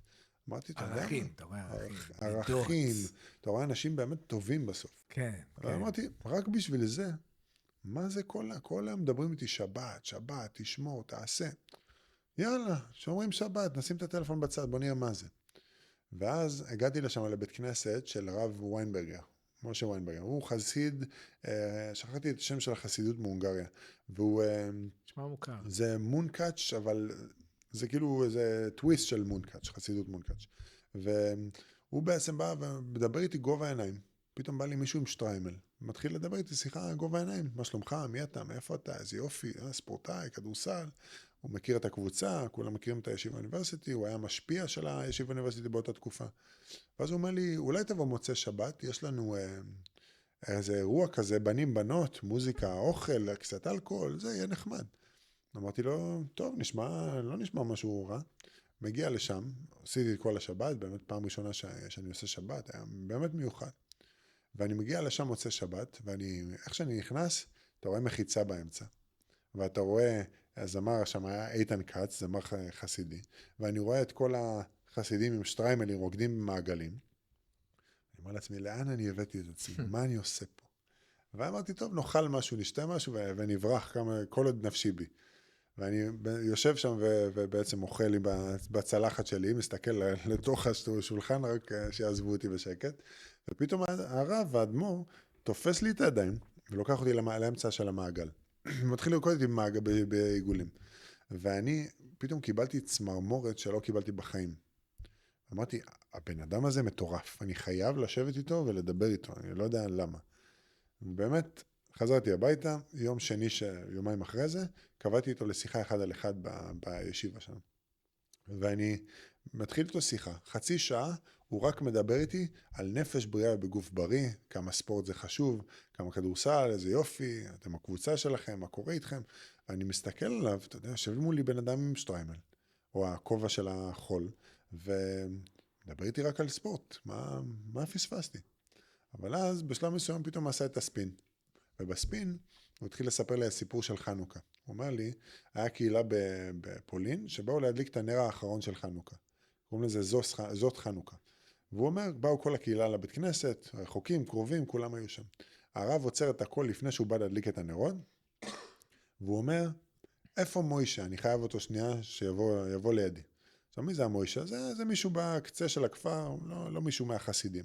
טוב, המוישה הזה מתחבא, שלא יראו אותו, והוא אומר עוד פעם, איפה המוישה הזה? החיים שלי תלויים בו. דחפו אותו ישר על הכיוון של הרב, והמוישה הזה בא, מגיע לרב, ואומר לו, הרב, כן, איך אני יכול לעזור? מה? עכשיו, המוישה הזה בחור מאוד גבוה, הרב מרים את הראש, מסתכל עליו, ואומר לו, אני חייב לשאול אותך שאלה מאוד חשובה. הוא אומר לו, כן הרב, מה שתצטרך. כשאתה רוצה להגיד משהו יפה לאשתך, מה אתה אומר לה? הוא אומר לו, הרב, כל החסידים פה, לא צנוע, מה? הוא אומר לו, לא, תגיד לי בבקשה תשובה. הוא אומר, אני אגיד לה שאני אוהב אותה. הוא אומר לו, יפה מאוד, אבל אתה כזה גבוה, אשתך כזאת נמוכה, איך אתה מדבר איתה? זה אומר, תראה הרב, מה שאני עושה, זה אני מתכופף, ואשתי בגלל שהיא נמוכה, אז היא עולה על קצות האצבעות, ואז אני לוחש לה באוזן, אני אוהב אותך, או מה שזה לא יהיה, מחבק אותו, מנשק אותו, תודה רבה, רוקדים, מדליקים את הנרות, כולם הולכים, נשארים החסידים.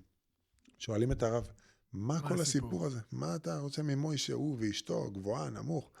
הוא אומר לה, אתם צריכים להבין חברים. הקדוש ברוך הוא כל יום ויום בא ומתכופף לכיוון שלנו. כל הזמן בא ומשדר לנו את המסרים האלה. הוא לוחש לנו, בואו, תתקרבו, אני אוהב אתכם. אנחנו חייבים לעלות על קצות האצבעות, כדי שבכלל נוכל לבוא לשמוע אותו. ועד היום, הנה גם עכשיו, כל פעם שאני מספר את זה, יש לי צמרמורת. כי זה סיפור שפשוט תפס אותי ועשה לי מכבסה לנשמה. לקח אותי ואמרתי, אתה יודע מה? אומרים לי פה תקשיב, ופה תקשיב, והסיפור בהונגריה, והשבת הזאת, בוא תתחיל להקשיב, בוא תשאל שאלות, תראה מה יקרה, מה אתה יכול להפסיד, מה יהיה? והתחלתי לשאול שאלות. באתי, שמתי תפילין מבר מצווה, בגיל 25 שמתי פעם ראשונה את התפילין. ואני שואל את הקדוש ברוך הוא, אני שם עכשיו חתיכה של, לא יודע, פרה על היד שלי. מה זה? תגיד לי מה זה, תן לי סימן. ופתאום דברים מתחילים להסתדר לי בחיים. פתאום עוד עבודה, עוד פרויקט, עוד לימודים מצליחים. ואני אומר, יאללה, אני אשמור עוד שבת. ופתאום אני מרגיש איזו התעלות רוחנית, ופתאום אורות, ופתאום, אתה אומר לעצמך, יש פה משהו. ואתה לאט לאט נכנס להבנה הזאת. אבל כאילו תמיד לקחתי את עצמי בתקופה ההיא מאוד מאוד לאט ומאוד חושש, וכאילו אל תיגעו לי בלייפסטייל, אל תיגעו לי במסיבות בסוף השבוע, ואל תיגעו לי בעניינים שלי, ואל תיגעו לי בזמן שלי. מה קורה בזמן הזה מעניין נשים?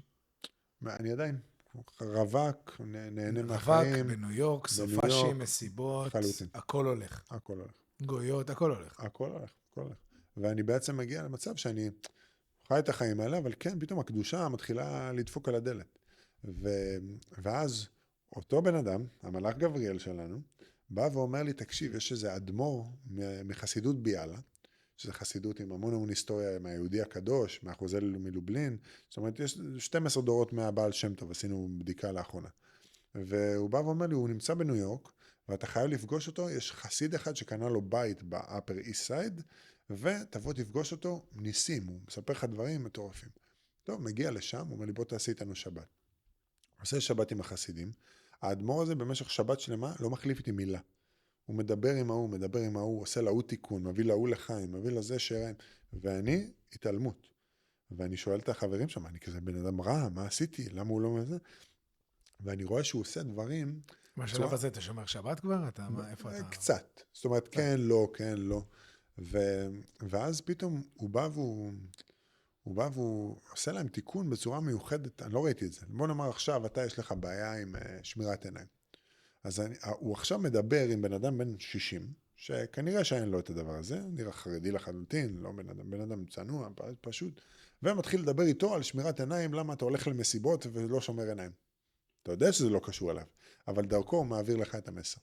ופתאום אני קולט, רגע, יש פה משהו, ואני קולט שהוא מיוחד, ובמוצאי שבת יוצא. זאת אומרת שהוא מדבר אליך דרך אנשים אחרים? דרך אנשים אחרים. אשכרה.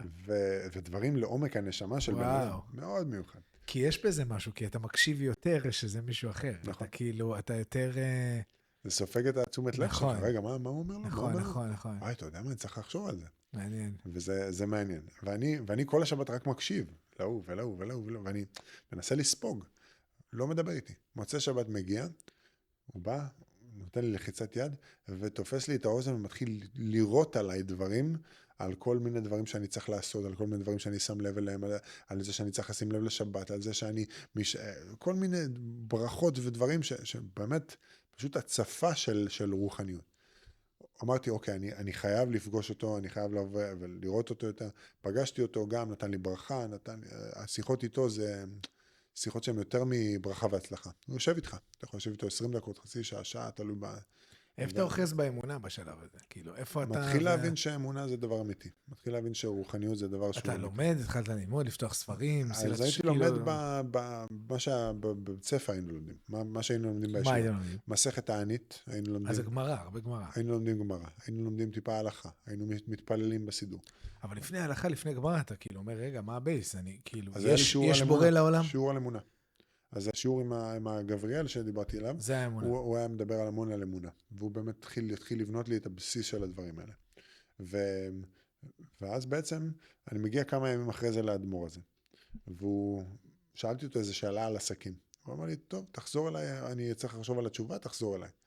3 ימים אחרי זה אני פוגש אותו בתפילת שחרית, אמרו לי בוא ל-West Side בניו יורק, תבוא, והוא ייתן לך תשובה.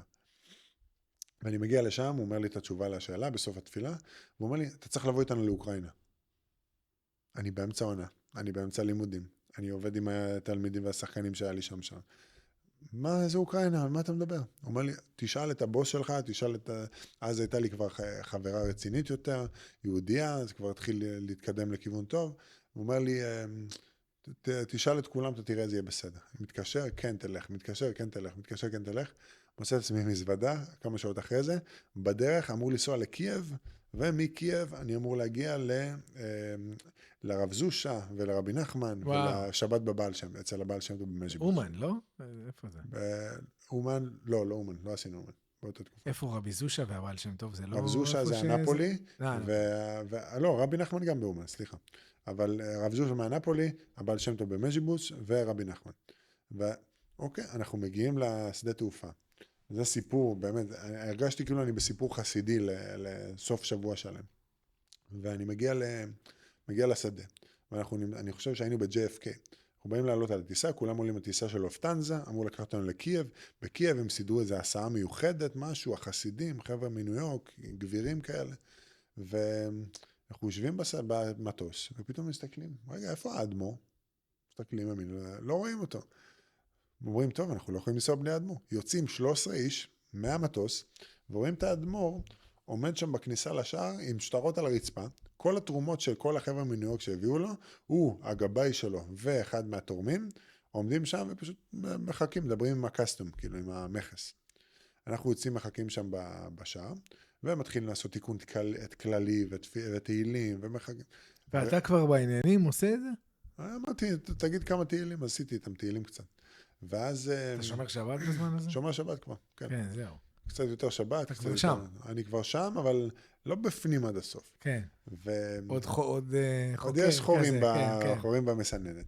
אבל הוא בא ופתאום הוא לוקח, אחד מהמכס, לוקח אותו, מעביר אותו בעצם במקום שהיינו שם, והוא הולך איתו לצד, מדברים 30 שניות. עכשיו אתה רואה, הוא מדבר איתו בעברית. והוא צועק עליו בעברית, ואתה אומר, מי שצועק על צדיק, מה זה? זה גזר דין מוות.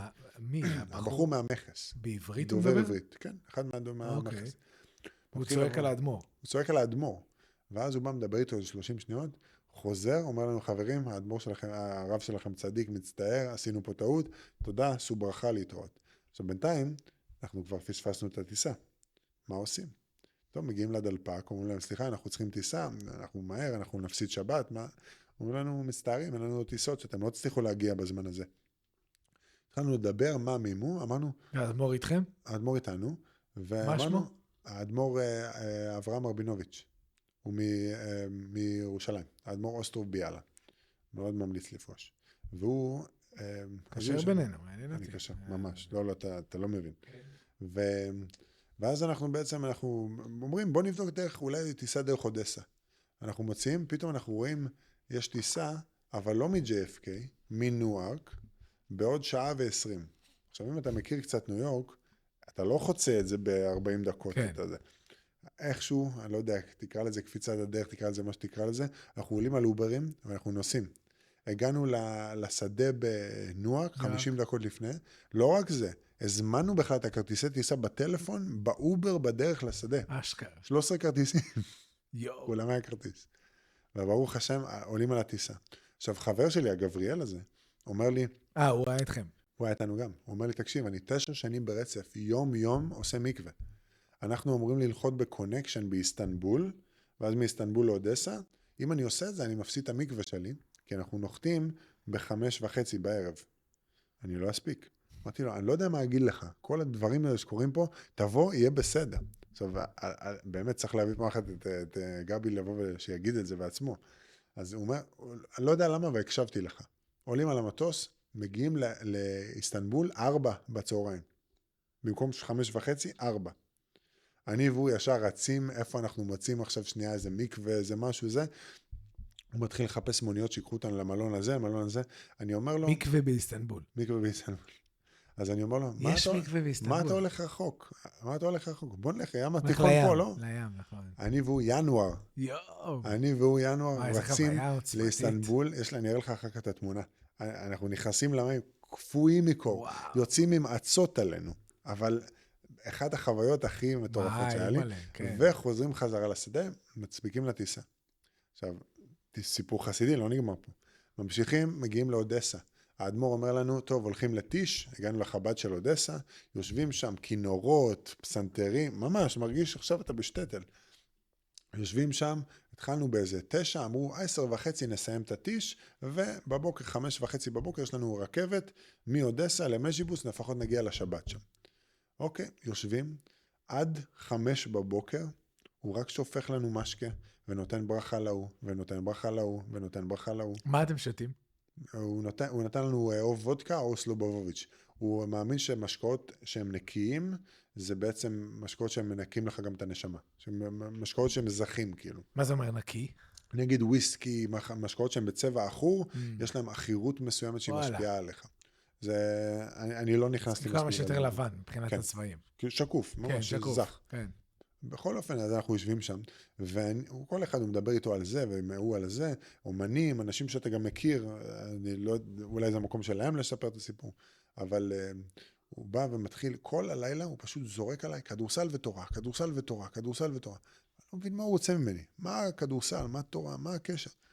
טוב, מגיעים בבוקר, 5 בבוקר, ברכת מזון, מגיעים, עולים לרכבת, שלג, הכל, מפוצץ שלג, אנחנו יושבים אחד על השני באיזה מיניוון להגיע לרכבת. אתה מכיר את החבר'ה שם? הכרתי אותם בשבועות האלה. כן, ממש, בשבועות האלה. ואנחנו... וכל המטרת הנסיעה הזאת, מה יש שם? טיול לצדיקים, זה היה באמת... סתם תאריך, הולכים לצדיקים. היה שם, אם אני לא טועה, את ההילולה של הבעל שם טוב. אז הלכנו באמת בזמן הזה, וזה... אם אני לא טועה, תקופת השובבים, כמו עכשיו. ואז בעצם אנחנו ברכבת, הוא אומר, תביאו לי כוסות, אנחנו עושים עוד לחיים. רוב האנשים כבר מפורקים, ישנים פה, ישנים שם. היינו אולי 6 אנשים, היה כזה, אתה יודע, ברכבות זה 2-2, ואני הייתי פה עם גבי, ואנחנו יושבים, הוא אומר, תביא עוד לחיים. מביאים עוד לחיים. הוא שופך לי משקה, והוא מתחיל לפתוח לי את הסיפור של האי מהונגריה, שכמעט התחתנתי איתה, שאהבתי, שהייתה גויה. מה זה אומר, מתחיל לפתוח? מדבר איתי, אני מספר לך עכשיו את הסיפור חיים שלך. אני אומר לך, למה אתה בחרת, ולמה הלכת לבית של המשפחה שלה, ומה, אהבת אותה באמת, הוא, ומה... בלי שהוא ידע את הסיפור הזה, מה הוא זה לא מתחיל יודע? לפתוח לך את זה? את כל באמת? הסיפור. פותח לי, כאילו ברמה שאני עכשיו אספר לך, וואו. איך אתה הגעת ללוס אנג'לס. וואו. ואני מסתכל, אני הייתי בטוח שאו שאני שיכור לחלוטין, או שאני עכשיו באיזה חלום, או שאני מדבר איתי, עכשיו, לא תגיד שהייתי לבד, 4 אנשים סביבנו, והוא מדבר איתי כאילו שיחת חולין, אני ואתה מדברים באופן רגיל. הוא מדבר את זה כאילו, מה שנקרא, בעל הנער. כן. עכשיו, אני שואל את גבי, את גבריאל, מתי אתה דיברת איתו על כך וכך, האם הונגריה? הוא אומר, אני לא דיברתי איתו, חשבתי שאתם דיברתם על זה לפני. ואתה רואה, הוא נהיה לבן, כאילו, הוא לא הבין מאיפה זה בא לו. ובאמת, שמה הבנתי שרוח זה דבר 100% נכון, והבנתי שרגע, אתה צריך שנייה לעשות פה בדיקה יותר יסודית של הכל. עשינו שבת בבעל שם טוב, ומה שמאוד יפה היה זה, הוא אדמו"ר, שטריימל, בקשה, הכל. היה שם מלא חסידים מחסידויות שונות. הוא היה איתנו שכולנו צבעים, זה עם סוויטשרט ירוק וזה עם חולצה זה, והוא לא שחרר אותנו. באו חסידים, אמרו לו, אתה יכול לבוא איתנו אלינו, לעשות לנו טיש. מה זה אומר טיש? זאת אומרת, כאילו יושבים בסעודת שבת, ואז הוא מדבר דברי תורה, ואוכל ומשקה וברכות, והוא פשוט לא, הוא התחיל ניגון, והוא פשוט לא הפסיק את הניגון עד שהם עזבו. הוא בעצם הוכיח לנו, אני איתכם, אני מבעל תשובה, אני לא מוותר עליכם. וזה משהו שכל כך בנה נאמנות שלנו אחד עם השני איתו, והוא המשיך, תורה וכדורסל, תורה וכדורסל. חזרנו מהטיול הזה, ואז אנחנו מגיעים לניו יורק, ואני אימנתי קולג', נכון? ילדים בני 19, 20, 21, לומדים בישיבה אוניברסיטי. היינו קבוצה, היינו במאזן שלילי באותה שנה, אמרנו יאללה, למדתי עם עוד אחד, אמרתי לו בוא נשב, נפתח קצת איזה ספר, נלמד לפני המשחק. יושבים אני והוא בחדר הלבשה, קוראים לו טיילר הוד, הוא משפחה מניו ג'רזי, היו 3 אחים בקבוצה, הוא ו2 אחים שלו, ואמרנו בוא נלמד, אז אני פתחתי מסילת ישרים, והוא פתח את ספר שקוראים לו עולם המידות, ואנחנו לומדים 5 דקות, אוקיי, מה קורה במשחק? מנצחים. מגיע משחק שני, עוד איזה ילד 2 מצטרפים אלינו, לומדים, מנצחים, לומדים, מנצחים. ניצחנו 8 משחקים ברצף. וואו. הולכים למשחק חוץ, במקום שקוראים לו פארמינגדייל, זה צפון ניו יורק. נוסעים, מאחרים למשחק. אמרנו, תקשיב, אנחנו מאחרים, לא יכולים ללמוד. טוב, פעם הבאה. מה קורה במשחק? מפסידים באוברטיים, בהערכה. אמרנו, יש פה משהו, חברים. התחלנו ללמוד, ניצחנו 12 משחקים ברצף. וואו. וכל משחק, למדנו על מידת הכעס, אנחנו משחקים מול קבוצה שאנחנו רבים איתם כל פעם. למדים על מידת הענווה, קבוצה שחשבנו שאנחנו הרבה יותר טובים מהם, פתאום משחק צמוד. לומדים על זה, משמעות, על... וזהירות, זריזות, ופתאום אתה אומר לעצמך, מה קורה פה? הגענו למשחק גמר של האליפות של ניו יורק. זה היה הפעם הראשונה בהיסטוריה של הבית ספר שלקחנו אליפות. וואו. ובגמר, המחבר של הספר של עולם המידות, רבי זילברשטיין, איתנו בספיקר, בטלפון, נתן לנו דבר תורה בחדר הלבשה. עם כל המאמנים, עם כל השחקנים, עם איך קוראים לזה, עם הפיזיותרפיסטים, הלא יהודים, כולם איתנו בחדר הלבשה. וואו. וזו האליפות הראשונה שלנו, וברוך השם, זו מסורת שעדיין קיימת עד אז, כאילו עד היום, והשחקנים מעבירים את זה עכשיו. וואו. וזה, כל המסע הזה לקח אותי, ובעצם שם ערימה של בטון על הראש שלי, ואמר, אתה הולך להיות, אתה שומע שבת, כשרות עכשיו תרים קצב, בלי שטויות, ולאט לאט עם הזמן, הוא גם אמר לי, לאט לאט, שלא תעיז ללכת מהר, כי אתה לא צריך לבנות כלי. כן. שזה חשוב. וזה באמת, אפשר להגיד, המסה המרכזית של התשובה שהייתה לי. תשמע, זה נראה כאילו הקדוש ברוך הוא הכניס אותך מכבש לחצי. כן, כאילו הכניס אותך אפרופו דיברנו מקודם על התערותא דל אלה והתערותא דל תתא. אז איפה ההתערותא דל תתא שלך היה? מי שלא מכיר, זה התערות, זה יותר, איך שאני רואה את זה לפחות בעיניים שלי, זה תפילה ולימוד. זאת אומרת, לימוד, כיף. ברגע שאתה נכנס לזה, ואתה לומד משהו, כמו שבן אדם לומד על עסקים, כמו שבן אדם עכשיו הולך לפתוח עסק, והוא לומד על עסקים, אז הוא לומד מחזורים, ואיך לנהל הפסד ורווח, כאילו הוא אומר, זה זהב, זה טוב, אני הולך לפתוח עסק, אני יודע עכשיו מה השלבים, איך לנהל את העובדים, מה זה ניהול יעיל, מה זה כל הדברים האלה, אז כאילו הוא לומד משהו שאומר, בואי, אני הולך לנצל את זה, זה מדהים. אז אותו דבר, זה הלימוד, זה כאילו יש איזה אורות כאלה גבוהים, ששוב, אורות, שפע, אנרגיה, חיות, שמעלה אותך כזה למעלה. ואז התערותא דלתתא, זה האלה. התערותא דלתתא זה כאילו יותר תפילה, זה כאילו אתה מלמטה מאיר את הדברים כדי למשוך כדי להגיע אל האור, נקרא לזה. כמו שאמרת, הסיפור היפה הזה עם הבחור, עם מוישה, שהוא גבוה כביכול והיא מגיעה. זאת אומרת, זה ההתערותא דלתתא, היא עומדת על הקצות אצבעות, ועושה איזה תפילה ובקשה וזה שיקרה וזה. והלימוד זה יותר כאילו, אתה מושך את זה מלמעלה, במקום לבוא אתה למטה. איפה היה ההתערותא דלתתא שלך? אני חושב שאצלי זה היה אחרי הסיפור הזה. אתה מבין את השאלה? כי כל הסיפור נשמע כאילו, הישיבה, הזה, כאילו, אבא שלך זכרונו לברכה, כאילו, כן, מלא דברים שכאילו, וואו, והיא פתאום אומרת לך, כאילו, לא, אני לא הולכת עם יהודי, וההורים שלה פתאום 180 התהפכות. כאילו הכניס אותך לאיזה מסילה. נכון. אז אצלי, אני חושב שזה היה מקום של, קודם כל, שיחה עם הקדוש ברוך הוא. אני שם עכשיו תפילין. תגיד לי משהו, תראה לי משהו, אני מנסה, אני עושה את הצעדים שלי. אני שנייה בא ואני שומר שבת. תראה לי משהו. אני עכשיו בא והולך לאיזה שיעור זה תורה. דיבור בקול או מחשבות? קול ומחשבות, ואני לא ידעתי מה זה התבודדות באותו זמן, אבל סוג של באמת, אני מדבר איתך, בורא עולם, אני לא יודע עכשיו מה זה סידור, אני לא מכיר את הדברים האלה, אני מדבר איתך, תדבר איתי ישיר. כן. והשיחה הזאת עבדה לי, והיא עדיין עובדת לי עד היום. כן. אני מדבר איתו באופן ישיר. עכשיו, יש לך את הספר סיפורי מעשיות של רבי נחמן. הוא מדבר על הבת מלך שעבדה, התורה הראשונה. אז הוא אומר לך שהשני למלכות הלך אנה ואנה ולא הצליח למצוא אותה. הוא היה עומד על הדרכים המרכזיות ולא מצא אותה. ואז הוא ניסה ללכת לדרכים שאף אחד לא הלך בהם. ומה זה הדרכים האלה שלא הלך בהם? התפילה הרגילה, אומרים לך, וגם האריזל מדבר על זה, גם בזוהר מדברים על זה, שבעצם התפילה הרגילה, כבר המקטרגים, או כבר בעצם הכוחות הפחות טובים, יודעים לבוא ואוקיי, אני יודע מה הוא הולך להגיד עכשיו בתפילה. אני יודע שעכשיו הולך להיות הברכה הזאת והברכה הזאת. אבל כשאתה מדבר בשפה שלך, אז פתאום הם לא יודעים איך להגיב לזה. אתה עכשיו הולך בדרך שהיא לא זרועה, מה שנקרא. וזה מה שאני עשיתי לפחות בהתחלה. דרך לא זרועה.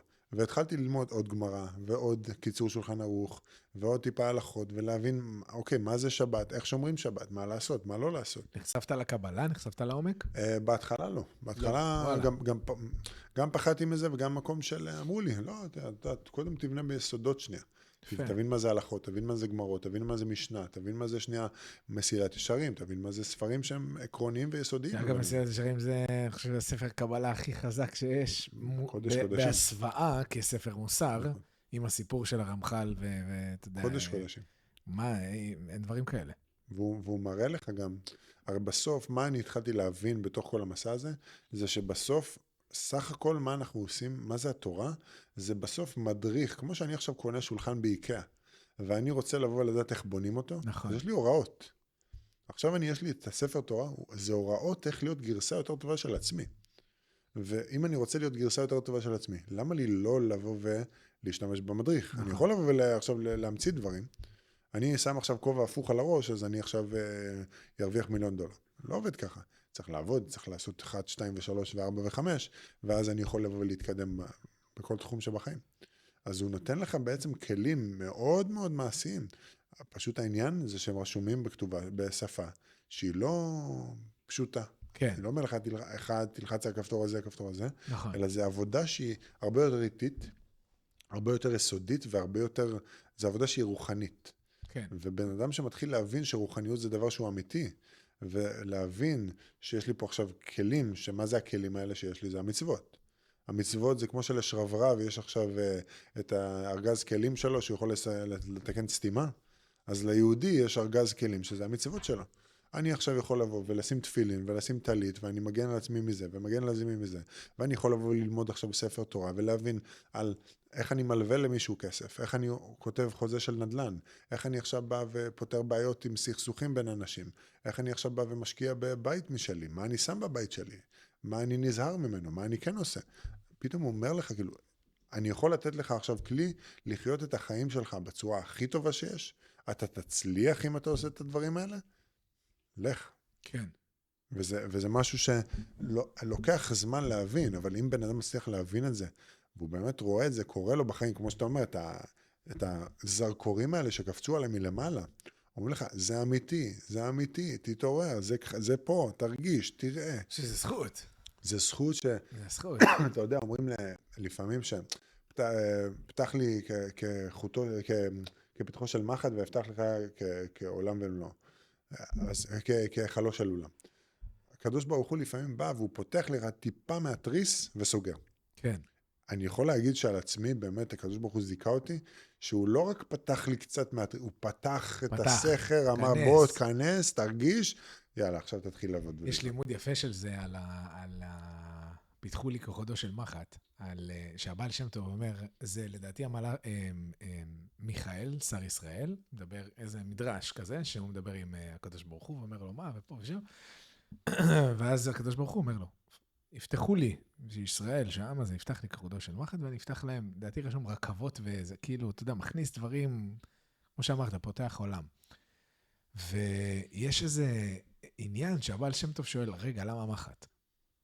יש מלא דברים חדים, קטנים, כאילו, למה דווקא מחט? מה העניין עם המחט? ואז הוא שואל, ואז הוא, אתה יודע, הוא לוקח אותך איזה סיבוב, הוא אומר, מה זה מחט? מה מחט עושה? מחט מחבר בין דברים. יש לך משהו שהוא פרום, אתה קושר אותו עם מחט. נפצעת בברך, תופרים אותך עם מחט. זאת אומרת, מחט מחבר דברים משועממים. זה אומר על הדבר הזה לימוד יפה, שאני כאילו מאוד נגע בי, זה אומר, שים אותי בכל דבר שיש לך בחיים. אין עוד מלבדו, חבר אותי לכל דבר שיש לך בחיים. זאת אומרת, המחט זה שאתה לוקח אותי בחיים שלך, את הקדוש ברוך הוא, את הבורא בעצם, שזה הכל, ממלא כל אלמין, ממלא את כל העולם, מחיה את כל העולם, שים אותי בכל דבר שקורה לך בחיים. כל דבר, כל סנריו, כל סיטואציה שיש לך בחיים, תכניס אותי, זה לא הכלב, זה לא ההוא שפך, זה לא ההוא לקח, זה לא ההוא גנב, זה לא האישה, זה לא...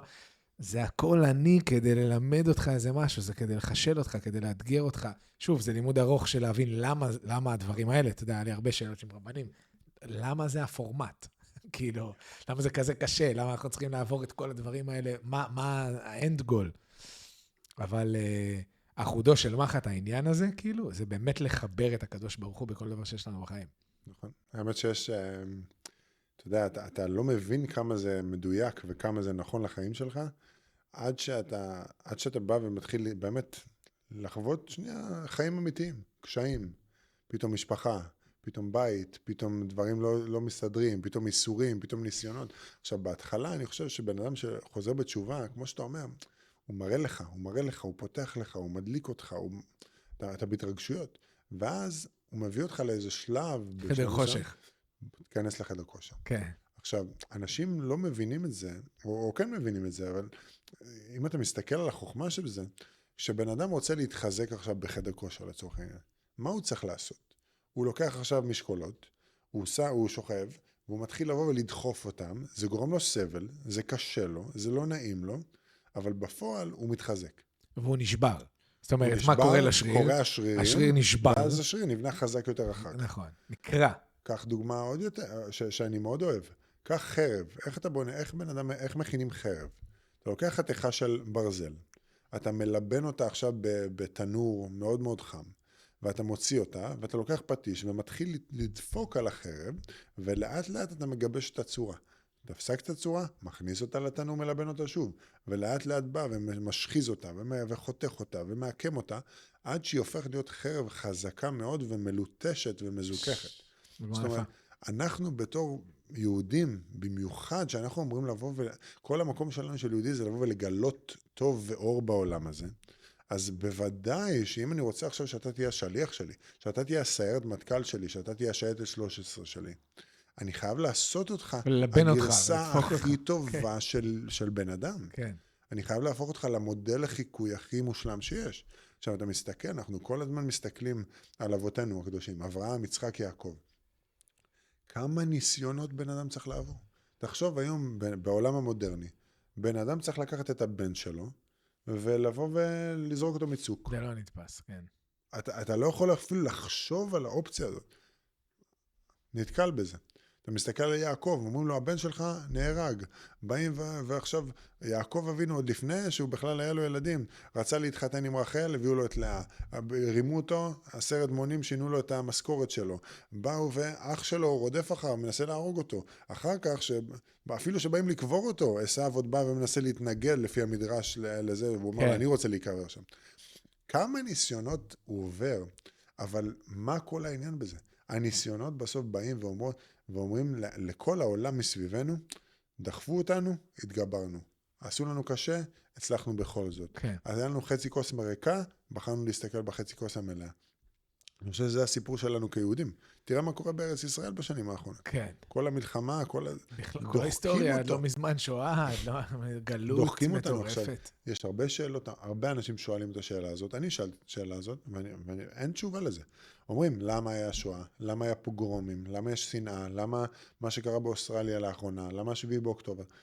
והתשובה הפשוטה, וזו תשובה שהיא מקובלת גם לפי חכמים, חז"ל. אני לא יודע. זו התשובה הבסיסית שצריכה להיות לכל בן אדם. למה? כי אני יש לי התחלה ויש לי סוף. נולדתי בתאריך הזה והזה, ואני אפטר מהעולם בתאריך מסוים. הקדוש ברוך הוא אין לו תאריך התחלה ותאריך סוף. אז שאני בא ואני מנסה לקחת משהו שהוא אינסופי, או משהו שאין לו גבולות, ולשים אותו בתוך גבולות, אני אתקל בבעיה. אין לי דרך לעשות את זה. אתה יודע לי שלא מזמן, זה שבת אצל מישהו, ושומרים וזה, והרגשתי מה זה קדושה ביום הזה. כאילו, עם מקווה וזה, ואתה יודע, כל השבת. ואז הוא שואל אותי, היה לו איזה עניין עם ברכות המזון, והוא עשה התרת נדרים, הוא אומר לי, תשמע, מה זה? כל דבר שאני אוכל לחם, צריך לעשות ברכת המזון, וזה, זה היה קשוח לו. ואז הוא שאל אותי, למה יש סורים? כאילו, למה, הנה, עכשיו לדעתי זה היה לפני אוסטרליה, אבל היה איזה אירוע מסוים, למה יש ככה, למה ככה? ופתאום בא לי איזה תשובה. כאילו, חשבתי על זה, אני אומר לו, אתה יודע, אם אני מסתכל במשל של ילד קטן, שאתה עושה לו משהו, כאילו, אתה יודע, כמו אמרנו, חסד וגבורה, זאת אומרת, יש גבולות, ויש להשקות את העציץ אינסוף במים, הוא ימות. אם אני לא משקיע אותו בכלל, הוא גם ימות. זאת אומרת, יש את הקו האמצעי של הבלנס. אז אם אני אומר עכשיו לילד, כאילו בשביל ילד בן 7, עכשיו שלא נתתי לו את הצעצוע שלו, או שהוא לא הלך לטיול הזה עם החברים, סוף העולם. בכי, הוא כאילו חושב, מה זה, למה הדבר הזה קורה? נכון. למה, כאילו, חרב עולמו. אז אני אומר לו, תשמע, אם אני רואה את זה על ילד, ואני אומר, טוב, הוא יגדל, הוא יבין, הכל טוב, כאילו, וזה גם לא סוף העולם, כי יש המשכיות, כאילו, יש מיליון דברים עוד שאתה תחווה. אז אני מסתכל ואני אומר, רגע, אם אני ילד, ונכון, הדברים האלה נראים קשים, וזה קשה, וזה איסורים, וזה כאב, וזה, אבל אם זה לא הסוף, ואם החיים נצחיים, ואם יש כל כך הרבה, אתה מבין? כאילו, מסע רוחני, ג'רני של נשמה שעוברת כל כך הרבה דברים, אז אני מסתכל ואני אומר לו, יכול להיות שאנחנו הילדים האלה עכשיו, שאומרים, למה זה חרב עולמנו, וזה כאילו, אתה יודע, מישהו נפטר, או משהו קרה, ומשהו שאתה יודע, זה קשה לדבר על זה. אבל יכול להיות שאני הילד הזה, שאני אומר, והוא אומר לי, הכל טוב, אתה כאילו, תגדל, יש עוד, אתה תראה את כולם שמה, אתה כאילו, יש לך עוד 200 לבלים לעלות. נכון. אני אומר? נכון. וזה, יש ספר שקוראים לו עלי שור, של הרב שלמה וולבה. כן, וואו. הוא מדבר שם על איך בן אדם בכלל קונה אמונה. אז דיברנו מקודם על העניין של, היום מאוד מאוד קשה למשוך אנשים מיראה. זה מפחיד מישהו, ישר, עזוב אותי. שצריך אז אנשים אומרים כאילו, טוב, אני רק דרך אהבה. אבל הוא אומר לך, ואתה רואה את זה גם בתניה, ואתה רואה את זה גם בעלי שור, ואתה רואה את זה גם, אני מאמין שבפרקי אבות גם, ואם אני לא טועה, גם איגרת הרמב"ן מדבר על זה. צריך קודם כל לבנות, בן אדם יכול להימשך דרך האהבה לתורה, ויכול לקבל אורות, ויכול לקבל את ההוק הזה, מה שנקרא, אבל ברגע שהוא כבר, אוקיי, אתה מבין, תורה זה הדבר הנכון, זה אמת, יש פה משהו, יש פה דרך, צריך להתחיל לפתח יראה. כי ברגע שאני מפתח יראה, אני יכול לבנות אמונה שלמה. הוא אומר שהדרך לבנות אמונה שלמה, זה קודם יראה, ואז אהבה, ואז מגיע לאמונה שהיא באמת שלמה, והיא מחזיקה. עכשיו, בזוהר משווים את זה לציפור, שיש לה 2 כנפיים, אהבה ויראה. היא לא יכולה לעוף רק עם אהבה. היא חייבת את 2 הכנפיים. אז הוא אומר לך, זה דוגמה, מה זה הדוגמה? ילד, שעכשיו אתה בא ואומר לו, יש גבולות, זה מותר, זה אסור. בהתחלה, ילד לא מבין בהכרח את החוכמה שבכל דבר. וזה גם, האמת שרבי נחמן מדבר על זה גם בליקוד המוהר"ן לא מעט, על להסתכל בחוכמה שיש בכל דבר. בתור ילד. בשכל. בשכל של כל דבר. מה ילד עכשיו יכול להסתכל? הראש שלו הוא עדיין לא מפותח באותה צורה, עדיין לא רואה את העולם בצורה רחבה יותר, אז הוא מקשיב להורים שלו, אם אין איזה סוג של הפרעה, או אין איזה סוג של באמת בעיה שגרמה לו לשבור את האמון בהורים. הוא יקשיב להורים שלו, יגיד, אוקיי, ההורים שלו אומרים, כנראה שהם יודעים. ואז שהוא מתבגר, והוא מסתכל אחור, הוא אומר, אני מבין למה אמא ואבא שלי עשו את זה. או חבל שלא הקשבתי. או חבל שלא הקשבתי. כן. אז זאת אומרת, אז זה קורה איתנו. אנחנו שנייה חייבים לבוא ולבנות את היסודות האלה של יראה ואהבה, יראה לפעמים גם שאני לא מבין. אני לא מבין למה אבא שלי עכשיו אומר לי, אתה לא יכול לאכול את ההוגיה הזאת. אבל בעוד שנה, בעוד שנתיים, בעוד 3, אולי אני אבין. עכשיו זה לילד, אנחנו בחיים שלנו. אני חושב שגם האמונה האמיתית זה גם אם אני לא אבין, אף פעם. עכשיו, אתה יודע, זה אחת הדוגמאות, אני חושב שהרב זמיר כהן השתמש בה. איך אני יכול לבוא, אני עכשיו בא ואומר לך, תראה, יש פה עכשיו 1,000 צלילים וקולות שונים. לידינו, אני ואתה. אז הרבה אנשים יגידו לי, תקשיב, הברבנל זה פה, אתה יכול להירשם, ויהיה לך כרטיס חבר שם. אבל אני בא ולוקח רדיו, ואני מקם אותו לידינו, ואני מתחיל לשנות אותו לתדר כזה ותדר כזה. נשמע 1,000 קולות ו1,000 שירים ו1,000 תדרים שונים. כן. נשמע. זאת אומרת, לנו אין את הכלים הנכונים לבוא ולראות את הדברים האלה. נכון. וברגע שבן אדם יכול להתחיל להודות בזה, ולא רק להודות ולהגיד, טוב, אז אני לא מבין, והולך, אלא נשאר בנקודה הזאת של, רגע, אני לא מבין, אבל יש פה דרך מסוימת. והרבה אנשים מביאים איזה המון, אומרים שהכל צריך לעשות לשמה. צריך לבוא ולהתחבר לקדוש ברוך הוא כדי להידבק בו. אבל קשה מאוד להבין את זה בן אדם שהוא לא נכנס מהעולם הזה. אבל יש לי פה הרבה דברים שאני יכול להרוויח מזה, הרבה דברים שאני יכול לבוא להזדהות איתם, דברים שיוסיפו לי ערך לחיים. מסורת, קידוש, דת, יהדות, העם הישראלי. כלים, שימושים בחיים. נכון. אז עכשיו, אם אתה מתחיל, אז לפחות תיקח את הכלים הפרקטיים האלה, ותשתמש בהם. גם יפה מאוד. ואז כשאתה תשתמש פעם, פעמיים, 3. שלא לשמה. רגע, אני עכשיו מבין שיש פה עוד. מתוך שלא לשמה. יבוא לשמה. איזה חידוש שמתוך שלא לשמה, מתוך לא לשמה, מתוכו, מהבפנים שלו, יש לשמה. בדיוק. זאת אומרת, כאילו, אתה עושה משהו מתוך שלא לשמה, אבל בתוכו יש לשמה. נכון. תוך שלא לשמה. עכשיו, אין דבר. אנחנו נצטרך לעשות, הזוהר אומר לנו שצריך אחר כך בהמשך החיים, ורבי נחמן מסביר את זה גם יפה, שבהמשך חיים צריך לעשות תשובה לתשובה. מה זה אומר? כאילו עשיתי עכשיו תשובה, חזרתי בתשובה, אבל רוב הדברים שאני מקבל, אני רוצה לא לשמה, סליחה, אני רוצה עכשיו את זה ואת זה ואת זה. ושלא לשמה. בשלב שאתה כבר דתי נקרא לזה, או בשלב שאתה כבר בתוך זה, רגע, את התשובה שלי עשיתי בשביל זה וזה וזה וזה. עכשיו אני צריך לעשות תשובה בשביל שאני אדבק בבורא, שאני אהיה פשוט קרוב אליו. אז תשובה על תשובה. וזה משהו זה יותר קשה לעשות. כי פתאום אתה צריך לבוא ולהזיז את האינטרס מהעניין. נכון. וזה הכי קשה שיש. אתה יודע, מעניין אותי את הצד שלך, אני בצד שלי של המצוות, אני חושב שמאוד חיזק אותי דווקא המצוות, בחיבור של 2 רבנים. אחד זה היה בעל הסולם, והשני זה היה בעל התניא. 2 הבעלים. וכאילו בעל הסולם מסביר לך, שוב, זה ארוך ושילוב של הרמח"ל, ואתה יודע, שורש יסוד החסידות, שהתברר אצל האדם, שהתאמת והתברר אצל האדם מהי חובתו בעולמו, ואתה הולך באיזשהו ג'רני כזה מסוים, פתאום ספר לא ארוך, שכל שנייה אתה עוצר, ויש לך איזו התבוננות כאילו, וואו, מה קורה פה? וכולם מדברים על אותו דבר. דבקות בבורא, הבעל הסולם קורא לזה השוואת הצורה, דירה בתחתונים. זאת אומרת ששיא התענוג זה להידבק בבורא. זאת אומרת, השיא של ההנאה, שכולם רוצים, אף אחד לא יכול, אתה יודע, לבטל את הדבר הזה או לא להסכים עם הדבר הזה, כי כולם רוצים הנאה. כמו שאתה אומר, אינטרסים. למה בן אדם רוצה כסף? למה בן אדם רוצה אישה, ילדים? כל הדברים האלה זה איזשהו end product of experience, זה emotion מסוים, זה רגש שייתן לו הנאה, שייתן לו מילוי. נכון? זאת אומרת, אתה מביא מילוי כדי שייתן לך תענוג מסוים. אז אם אתה רעב, אתה בחוסר, אתה אוכל, יש מילוי, משיג תענוג. אני שמח. אותו דבר עם אישה, אותו דבר עם ילדים, אותו דבר עם fulfillment בחיים, משמעות, שליחות, כסף, אתה יודע, זה לאו דווקא כסף המספר בחשבון בנק, זה עשיתי את זה. זה ההרגשה הזאת, זה לצאת לחופשה, זה כל הדבר הזה, תענוג, בסוף זה תענוג.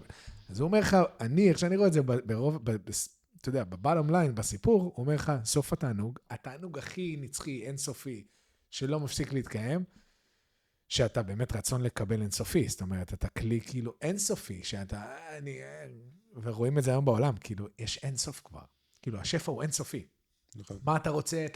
פעם רמן, הייתי צריך לנסוע ליפן, דורדש עכשיו, 3 דקות זה פה, יש לך רמן, כאילו, זה נכון. אינסוף. אז הוא אומר לך, התענוג האינסופי, זה הדבקות בבורא, זה לחזור לשורש, לחזור לבריאה, לחזור לאור אינסוף, מאיפה שבאת, לחלק כל הקיימן. אז הוא אומר, אוקיי, ואז בעל הסולם מחבר לך את זה עם רצון לקבל, רצון להשפיע. זאת אומרת, המדרגות שאתה עולה כדי לשנות, מה זה האסנס? הרי אי אפשר להשיג את הנשמה, אי אפשר להשיג מה אתה. אז הכי קרוב זה רצון. זאת אומרת, אני יכול להתקרב להבין מה זה הנשמה, בלהבין את הרצון, את הרצונות שלי. אז כל העבודה, כמו שאני רואה אותה, זה להפוך את הרצון הזה, את האגו, הרצון לקבל לעצמי, להפוך אותו להשפעה. נתינה, אני חושב רק על האחר, ורואים את זה בעולם, אתה יודע, ברגע שאתה תורם, ברגע שאתה הולך להתנדב, כמו שאמרת, אתה מרגיש חיות, יש משהו כאילו, רגע, מעבר, אני לא חושב על עצמי, ואני כאילו בשיא. ואז פתאום עם בעל התניא, אני מתחבר לעניין הזה של המצוות, של רגע, יש מצוות בין אדם לחברו, ויש מצוות בין אדם למקום, זאת אומרת, המקום זה לקדוש ברוך הוא. אז אני לוקח מצוות מסוימות, מהתרי"ג שיש לנו, רגע, בא לי עכשיו לשכב ולהסתלבט, לא, יש מנחה, צריך ללכת לעשות מנחה. חוץ מהיופי של זה, שתכף אני גם, מה קשר אותי למנחה, אבל העניין הזה שאני כאילו שם את עצמי בצד, ועכשיו אני עושה משהו שאולי לפעמים בהתחלה גם אני לא מבין מה אני עושה יותר מדי, ו18 ואת הברכות, ולמה אני עומד פה כאילו ועכשיו עושה את זה, זה עוזר, זה עושה משהו, אבל אני כאילו עושה את זה, כדי לקחת את הרצון הזה של לקבל, של כאילו, תשב בספה, יותר פנן, לך תאכל, לך תעשה טלפון, לך תעבוד, לך תעשה את זה, במקום זה, לא, לך תתפלל. לך תיתן משהו מעצמך, למשהו שאתה אפילו לא מבין מה זה בכלל. או מצוות אחרות, כמו גמילות חסדים, ביקור חולים, דברים כאלה שאתה יודע, זה כבר בן אדם לחברו, זה יותר קרוב אלינו, כי אתה רואה את האימפקט. נכון. אבל כאילו, אני ראיתי את כל העניין הזה במצוות, שזה כאילו לוקח לי את הרצון, ומתחיל to twist it towards רצון להשפיע. עשה רצונך כרצון למקום, והמקום ממלא את רצונך. זאת אומרת, ברגע שאני מתחיל לבוא ולהזיז את הרצון שלי, לטובת מה בעצם הרצון האלוקי, אז בעצם כולם יעשו כרצונך. כי אתה בעצם מחובר לרצון האלוקי. מה שאתה אומר עכשיו, זה משהו שהוא, אנשים תמיד חושבים שהתענוג זה המטרה העיקרית. אני צריך ליהנות, אם אני לא נהנה, אז משהו לא בסדר. כל העניין פה, שאתה מדבר על ההקרבה, על העניין של הניסיונות והדברים, המקום שלנו זה לבוא ודווקא לסמל משהו אחר. אנחנו לא באים לפה בשביל ליהנות ולהתענג על חומר, כי זה לא באמת ממלא. בן אדם, אם אתה מסתכל, מה העם היהודי, על מה הוא קרוי? מה מסמל אותנו? איך אנחנו נקראים בעולם? הודיה? עם הספר. כן. מה זה עם הספר? הודיה זה על יהודה, יש גם עניין לגבי זה, אבל עם הספר, אנחנו ידועים על זה שאנחנו חכמים, שיש לנו 22%, אני חושב, מפרסי נובל בהיסטוריה של העולם, שיש לנו סטארט-אפים מפה ועד הודעה חדשה. לומדים גמרא. דרום קוריאה לומדים גמרא בשביל האקדמיה שבזה, או להבין כלים לחיים. אתה מסתכל על זה, בסוף הכלי הכי חזק של היהודי זה האור שלו, זה השכל שלו. והכלי הכי חזק של היהודי זה להסתכל בשכל שבכל דבר, בחוכמה שבכל דבר, ושם אתה מגלה אלוקות בעולם. הרי מה זה אלוקות? חובת הלבבות אומר לך, יש לך 99% חומר, נכון? חומר, עכשיו אני עצמות וגידים ובשר. מה מבדיל ביני לבין עכשיו בן אדם שנפטר מהעולם שנייה שיושב פה לידי, ששוכב פה לידי? הנשמה שבתוכי, זה 1% הזה, שהוא פשוט בא ומחיה אותי ומזיז את כל המערכת הזאת. זאת אומרת, אם כל העניין זה הנשמה, ואם כל העניין זה הרוח, אז החוכמה זה בסוף הנכס הכי חזק שיש לי. ואם זה הנכס הכי חזק שיש לי, אז במה אני משקיע? אני משקיע בעוד שולחן, בעוד מכונית, בעוד חופשה. יפה. אני בסוף אני משקיע שנייה בנשמה שלי, אני משקיע בדבר שהוא בסוף הפואנטה שאני בעולם הזה. הדבר הכי חזק שיש לי. עכשיו, רבי נחמן מדבר על זה, אני לא זוכר בדיוק איזה מהסיפורי מעשיות מתחיל את זה, אבל הוא אומר, יש שם סיפור על חכם, על בן מלך שהיה גר בעיר של חכמים. וכולם לקחו שם באמת תפסו אותו מלך, והוא מאוד מאוד אהב את החוכמות. אז הוא התחיל ללמוד חוכמות עוד ועוד, וכולם ראו שהוא לומד חוכמות, אז גם הם למדו. והוא למד עוד ועוד חוכמות, ובשלב מסוים, בגלל שהוא התחיל לבוא ולזלוג, התחיל לבוא וללמוד חוכמות של אפיקורסים, וחוכמות שהן לא קשורות לעולם היהודי. ואז הוא לאט לאט בא, ובגלל שהוא כל היום עסוק בחוכמה, הוא שכח תכסיסי מלחמה. שזה נקודה שהיא קצת פה לא בדיוק מקבילה. מה הוא אומר? הוא אומר, בן אדם יהודי, עם כל זה שאני לומד חוכמה, אסור לשכוח תכסיסי מלחמה. כי אז העיירה, הוא מדבר שם שכאילו באו לבוא ולכבוש את העיר, כי לא ידעו להילחם כבר. מה זה התכסיסי מלחמה? הוא אומר, לכל בן אדם יהודי בעולם הזה, יש 3 מלחמות שהוא מנהל תמיד. מלחמה ראשונה, מלחמת אמונה. כל יום ויום, אני מאמין עכשיו יותר, עוד שעה, וואי, איך זה קרה לי, אני לא מאמין. אני לא מאמין. אתה לא מאמין. מלחמות אמונה יומיומית. מלחמה בתאוות. וואי, בא לי עוד חתיכה מהעוגה. בא לי עוד זה, יצרים ישר, כל הזמן. והשלישי, בניית מידות. אז הוא אומר, אני כל היום צריך להיות ב3 מלחמות האלה. אין בעיה, תלמד תורות, תלמד גמרות, תלמד הכל מהכל, זה המהות היהודית. אבל אל תשכח שיש לך גם מלחמות בעולם הזה. אתה לא פה להיות עכשיו איזה נזיר בטיבט, נכון. לשבת על איזה עץ קוקוס ולעשות מדיטציה 8 שעות. אתה פה להיות דווקא בלוס אנג'לס, דווקא בתוך ירושלים, דווקא בתוך חדרה, בתוך תל אביב, בתוך כל עיר, בתוך העשייה, ולקדש את החומר. כן. עכשיו, אם זה המהות שלי, זה המקום שלי, אז התורה והכדורסל מתחבר לי. החינוך עכשיו, שאני עובד עם ילדים שהם למשל לא בעולם הזה, על לעבוד בעולם העסקים ולהיות בן אדם הוגן וישר ונחמד ונעים, זה הפואנטה, זה המלחמות שאנחנו צריכים להתנהל בהן.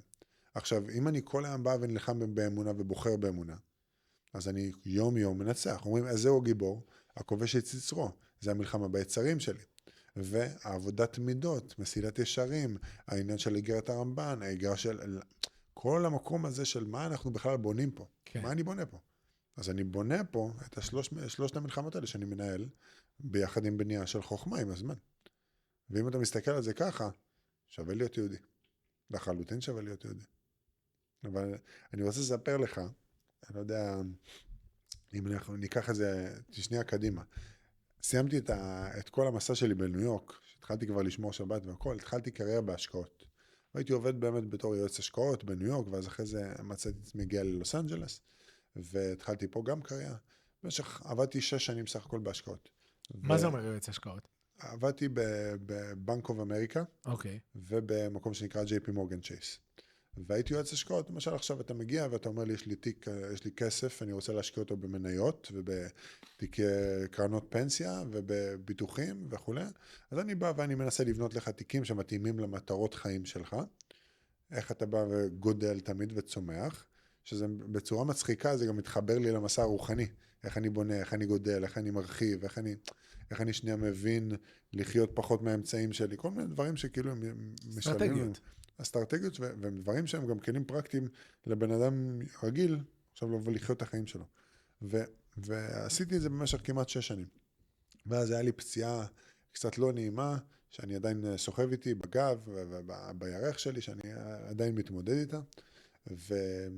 ולקחתי חופשה, כאילו כמו חופשת חל"ת כזאת עם העבודה, ופשוט הייתי בה עד שאיבדתי את העבודה בהשקעות. והייתי צריך בשלב מסוים לשחרר את זה, ואני מוצא את עצמי ביולי 2023, בלי העבודה הזאת. אוקיי, הייתי עושה קצת כדורסל פה, קצת כדורסל שם, ואז הגיע 7 באוקטובר. עכשיו, 7 באוקטובר, אחותי גרה במושב שקוראים לו מושב שובה. זה מושב בעוטף עזה, 3 קילומטר מהגבול. נחל עוז, אני חושב, נמצא שם, קיבוץ סעד, אני מגיע לסוכות, נכנס לבית כנסת שלנו, והרב חודרוב והרב יאיר נמצא שם. אני מתחיל לשמוע שמועות, ככה וככה קורה בארץ, בדרום, עוטף עזה, ואני שואל אותו, תקשיב, מה אני עושה? משפחה שלי שם, כאילו בתוך הדבר הזה. הוא אומר לי, יש לך דרך עכשיו לנסוע לישראל ולהילחם? וזה, אמרתי לו, לא הייתי לוחם, אני לא... הוא אומר לי, אז תשב פה, תתפלל, תבכה על המשפחה שלך, תדבר עם הקדוש ברוך הוא, שיציל לך את המשפחה.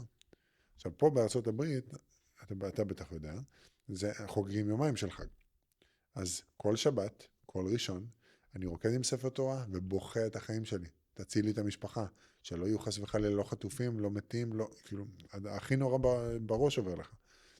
ובוכה לקדוש ברוך הוא ורוקד עם התורה, ובוכה ומתפלל. זה באיזה תקופה? לא הבנתי. ב7 לאוקטובר. אוקיי. ואז אני מגיע לסוף החג, אני פותח את הקבוצה של הוואטסאפ של המשפחה, ואני רואה שהם היו במעמד שלהם 8 שעות, וואו. ושהם אחד מהמושבים, שהיום אתה מסתכל על זה, קצת במרכאות, אבל אחד המושבים שסוגרים את השער בשבת. עכשיו, אם אתה מסתכל על זה, אתה הולך ימינה כמה מטרים, שמאלה כמה מטרים, זה גדר תיל שאתה חותך עם מספריים או עם קאטר. זה סיפור אחד. השני, זה היה 6 מסוקים שהיו אמורים לנחות בקיבוץ בארי, בשדות שם. והיה שם הרבה בלגן, אז הם היו צריכים לנחות באלומים. שם גם וזה שדה שמשותף שמגיע גם לשובה. והם נחתו, פרקו, ואיך שהם פרקו, ירו עליהם RPG ופיצצו את אחד המסוקים. וברגע שהם פיצצו אותו, החיילים שלנו מצאו 70 מחבלים עם מפות מסודרות למושב, לבית של אחותי, לבית של הנשקייה והכל. וואו. ובאותו, באמת שמה זה היה עוד נקודה שכאילו הקדוש ברוך הוא בא והראה לי, אמונה זה דבר אמיתי. הקדוש ברוך הוא זה דבר אמיתי. ואני יצאתי לאיזשהו מסע, פשוט התחלנו לעזור פה מלוס אנג'לס. התחלנו לגייס תרומות ולהביא דברים לישראל, וקסדות ופריות קרמיות. נראה לך תמונות אחר כך, כאילו משהו מטוסים, ופשוט שלחנו. וכאילו התחלנו לעשות את זה, ולאט לאט התחלנו גם לבוא ועבדנו עם בערך 120 של ניצולים מהנובה, שהגיעו לפה לאוהי, עשינו להם ריטריט כזה, ושילמנו להם ריפוי וספורט וחוויות, ואז נשארו פה חלק מהם. ואז הגיעו לפה ילדים מעוטף עזה, היה לנו איזה 5 נגלות של ילדים שהגיעו לפה. ואתה פתאום שומע עוד סיפור ועוד סיפור ועוד סיפור של ניסים, של אמונה, של כאילו ניסים ברמה מקראית, שאתה רואה מול העיניים שלך. כן. ואני, במקום שאני היום, אני היום מנהל בית ספר, בברלי הילס פה. ויום אחד באתי לקחתי את אחת מהקבוצות האלה. עכשיו, שאני תחשוב, מה-7 באוקטובר, הבנתי, אני צריך לעשות משהו שקשור למדינה שלי, לעם שלי, ליהדות שלי. ואני מתפלל לקדוש ברוך הוא יום, תן לי משהו, אני רואה את החשבון בנק שלי, טק, ואני בינתיים רץ, טיסות, מזוודות, תיקים, טק, ואני אומר, ריבונו של עולם, תן לי עבודה, אני חייב להמשיך הלאה בחיים שלי, לא יכול להיות מה? ואז לקחתי את הילדים מהעוטף, עשינו איזה קומזיץ משותף כזה בבית ספר, בא המנהל של הבית ספר, אומר לי, אתה רוצה לעבוד פה בבית ספר הזה? אמרתי לו, כן, אני מתפלל על זה חצי שנה. אז הוא אומר לי, אתה תנהל פה את התוכניות, תנהל פה את החינוך, ואתה תלמד שיעורים של תורה בבוקר. אני לא ידעתי איפה, אתה יודע, מזמור לתודה, ישר. ואתה, מה אתה מבין? אתה מבין כאילו כמה הכוח של האמונה, כמה הכוח של תפילה הוא אמיתי וחשוב, וכמה כאילו ברגע שהקדוש ברוך הוא רוצה לפתוח לך, הוא עושה את זה בשנייה. והיום אני חושב שאני אולי, מה זה אולי? היום אני hands down, בלי שאלה, בעבודה הכי משמעותית שהייתי בחיים. אני עובד עם נוער, אני עובד איתם, אני מלמד תורה כל יום ויום. וואו. אני עושה להם תורה, אני עושה להם הכל באנגלית? פעילויות, הכל באנגלית. ואני... איך זה ללמד זה, תורה באנגלית? זה... אני יכול להגיד לך, אני בגלל שעם השנים האנגלית שלי השתפרה לרמה שאני, זה כמעט כמו שפת אם, זה יותר קל, כי כשאני מלמד תורה בעברית, אז אני תמיד צריך שיהיה יותר תוכן. זה צריך להיות יותר מלא. עכשיו נגיד לימדתי תורה באנגלית, אז אני אגיד עכשיו משפט בעברית, על לתרגם אותו, ייקח לי את אותו זמן באנגלית, לפחות. זאת אומרת, אם עכשיו לקח לי 20 דקות להגיד שיעור בעברית, אני יכול לקחת אותו 20 דקות, להפוך אותו ל-40 דקות. אז אתה מתחיל בעברית ואז אתה מתרגם אותו? בדיוק. הבנתי, שישמעו גם עברית. לא תמיד, לפעמים לוקח ישר לאנגלית, אבל עדיין אתה צריך כאילו לעבור עברית-אנגלית. כן. וזה לוקח זמן יותר. אז זה כן. ממלא לך את לי, באופן אישי, זה מסביר את התורות בצורה יותר טובה. כן. לעצמי. אבל... כי זה עוד תודעה, שפה זה עוד איזה תודעה. כן, אני כאילו שנייה רואה את זה מהזווית הזאת, מהזווית הזאת. כן. אבל מבחינתי זה חוויה, ואני גם, אני מנסה להנגיש תורות שהן תורה של רבי נחמן, אני מנסה להרגיש תורות שהן, למשל, אתה יודע, גמרות בשפה שהן בסיסית בשבילם, אני מנסה להסביר להם, אתה יודע, מסילת ישרים בשפה פשוטה באנגלית. כן. כמה שאפשר, אתה יודע, מה אנחנו מבינים. בני כמה הם? 14, לא, 15, 16, 17, 18. כאילו זה גם מתת כן, עד אני י"ב. חושב שברגע שאתה מסביר את זה לעצמך, כביכול, לילד הקטן שבך, אתה יודע, לדעתי איינשטיין אמר את זה, שאם אתה לא יודע להסביר לילד בן 7, משהו מסוים, אתה לא הבנת אותו. נכון. אז כאילו, הכי פשוט, מה התכלס? משל, זה נמשל פשוט. אם אתה ממש מצליח, ככה. אז כאילו אתה עושה את זה, ויש לך איזו עבודה שאתה אפילו מבין יותר דרך הלימוד. זה בדיוק. גם אחד הדברים היפים, שבאמת, שאלת אותי למה הפודקאסט וכל העניין הזה, זה כי, אתה יודע, אחד מהפרקים בתניה, אני לא זוכר מי אמר את זה, זה היה באחד השיעורים שאני לומד עם 3 רבנים שונים, תניה. ואתה יודע, מכל אחד יש לו את ה... גם הרב שלי, הוא אומר, גם אם אתה עכשיו תלמד תניה, יהיה לך חידושים, או לא משנה מה, כל אחד שילמד משהו, כי אנחנו חלקים שונים בנשמה אחת. ויפח באפיו נשמת חיים, זה נשמה אחת שהתפצלה, נכון? זאת אומרת, אז כל אחד, אמרת, היום אנחנו בעקב, או אתה יודע, אז כל אחד שיכול ללמוד עכשיו משהו, יהיה לו חידוש שלך לא יהיה בחיים. זאת אומרת, הוא הביא חידוש כי הוא ממקום אחר, התודעה, ואפשר לקחת את זה, אתה יודע, פסיכולוגי, והוא גדל במקומות אחרים, הוא ראה דברים אחרים, אז הוא כאילו, הוא מביא את זה מהמקום שלו. ואחד הדברים היפים שם, בתניה, זה היה איזה עניין על הנפש הבהמית. זאת אומרת, אני לא זוכר מי אמר את זה, איזה רב אמר את זה, אבל הוא אומר, שאני אתן לך כאילו את ה-bottom line. הוא אומר, שאני אעשה חטא כזה, חסיד כמוני יעשה חטא כזה. מה זה אמר לי? זה כאילו, הוא לקח את הגאווה שלו, הוא לקח את האגו, והוא תיעל אותה לקדושה. זאת אומרת, אתה יודע, בגאווה, שאני אעשה חטא כזה, כאילו, אתה מבין מה אני אומר? כן. כאילו, הוא לקח את זה ותיעל את זה, את הנפש הבהמית, לקדושה דווקא. ונגיד, גם הפודקאסט, אתה יודע, אתה אומר, רגע, מה עכשיו? כאילו, מי אני בכלל? מה אני עכשיו אפתח איזה דבר כזה? למה? וזה נראה לי אגו, ולהתפרסם, ולך תדע איפה זה יגיע, ולאן זה. אז אתה אומר, רגע. יש משהו בפוטנציאל, יש משהו שדוחף אותך לעשות. אומרים, השליחות זה הדבר שהכי קל יהיה לך לעשות בחיים, והתיקון זה הדבר שהכי קשה. אז זה משהו שהוא מאוד קל לי, וזה משהו שאני חושב עליו הרבה זמן לעשות.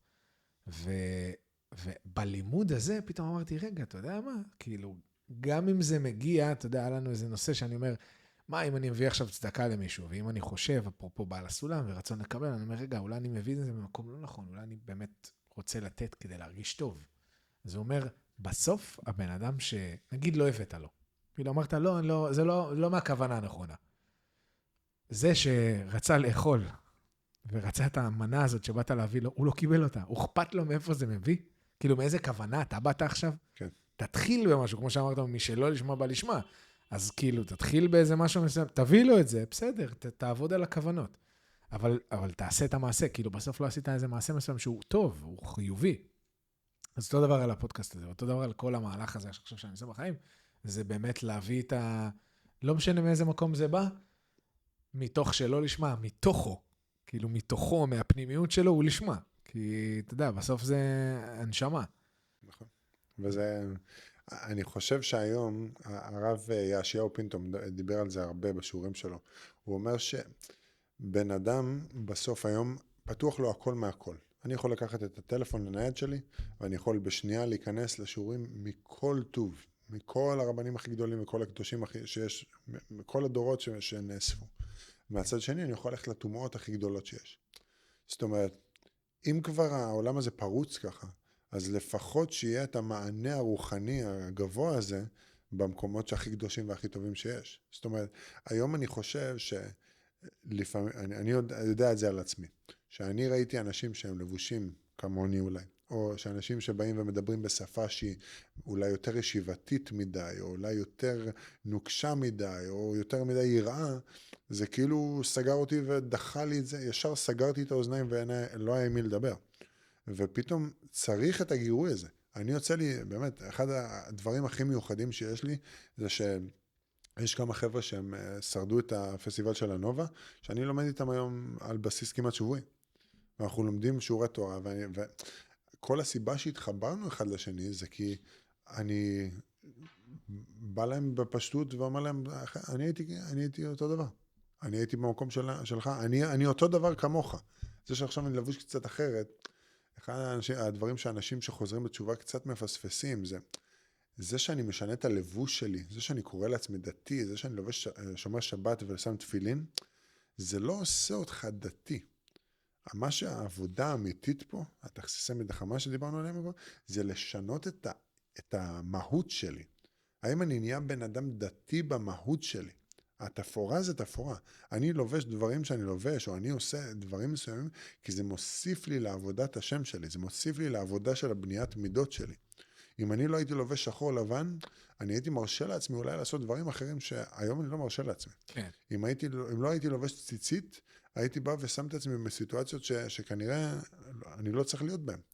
אנשים אומרים, אני לא אלבש עכשיו כיפה כי לא מתאים פה לכיפה. לא מתאים להיכנס עכשיו למסעדה הזאת, או לבר הזה, או למה שזה לא יהיה, עם כיפה. זה בדיוק הנקודה. כן. אתה יכול להגיע למצב שהבר הוא כל כך לא רלוונטי מהחיים שלך, שהכיפה זה לא העניין. נכון. וזה המקום, העבודה של לשנות מהות. וזה מה שלוקח שנים. על לשנות לבוש, אני יכול מחר להגיד, זהו, קניתי עכשיו 10 חליפות, נגמר, חולצות לבנות, תודה רבה, שלום על ישראל. אני דתי, לא? כל העבודה זה הפנים. כל העבודה זה הפנים. וזה העניין של אתה יודע, בסוף אומרים שבגמרא, אני לא זוכר מה המקור, אבל אומרים שאדם צריך להיות תוכו כברו. זאת אומרת שהבפנים שלו והבחוץ שלו צריכים להיות זהים.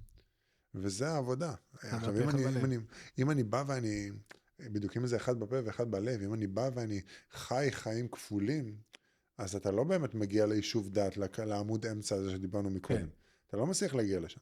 אתה כל פעם חי באיזה סוג של שיגעון מסוים.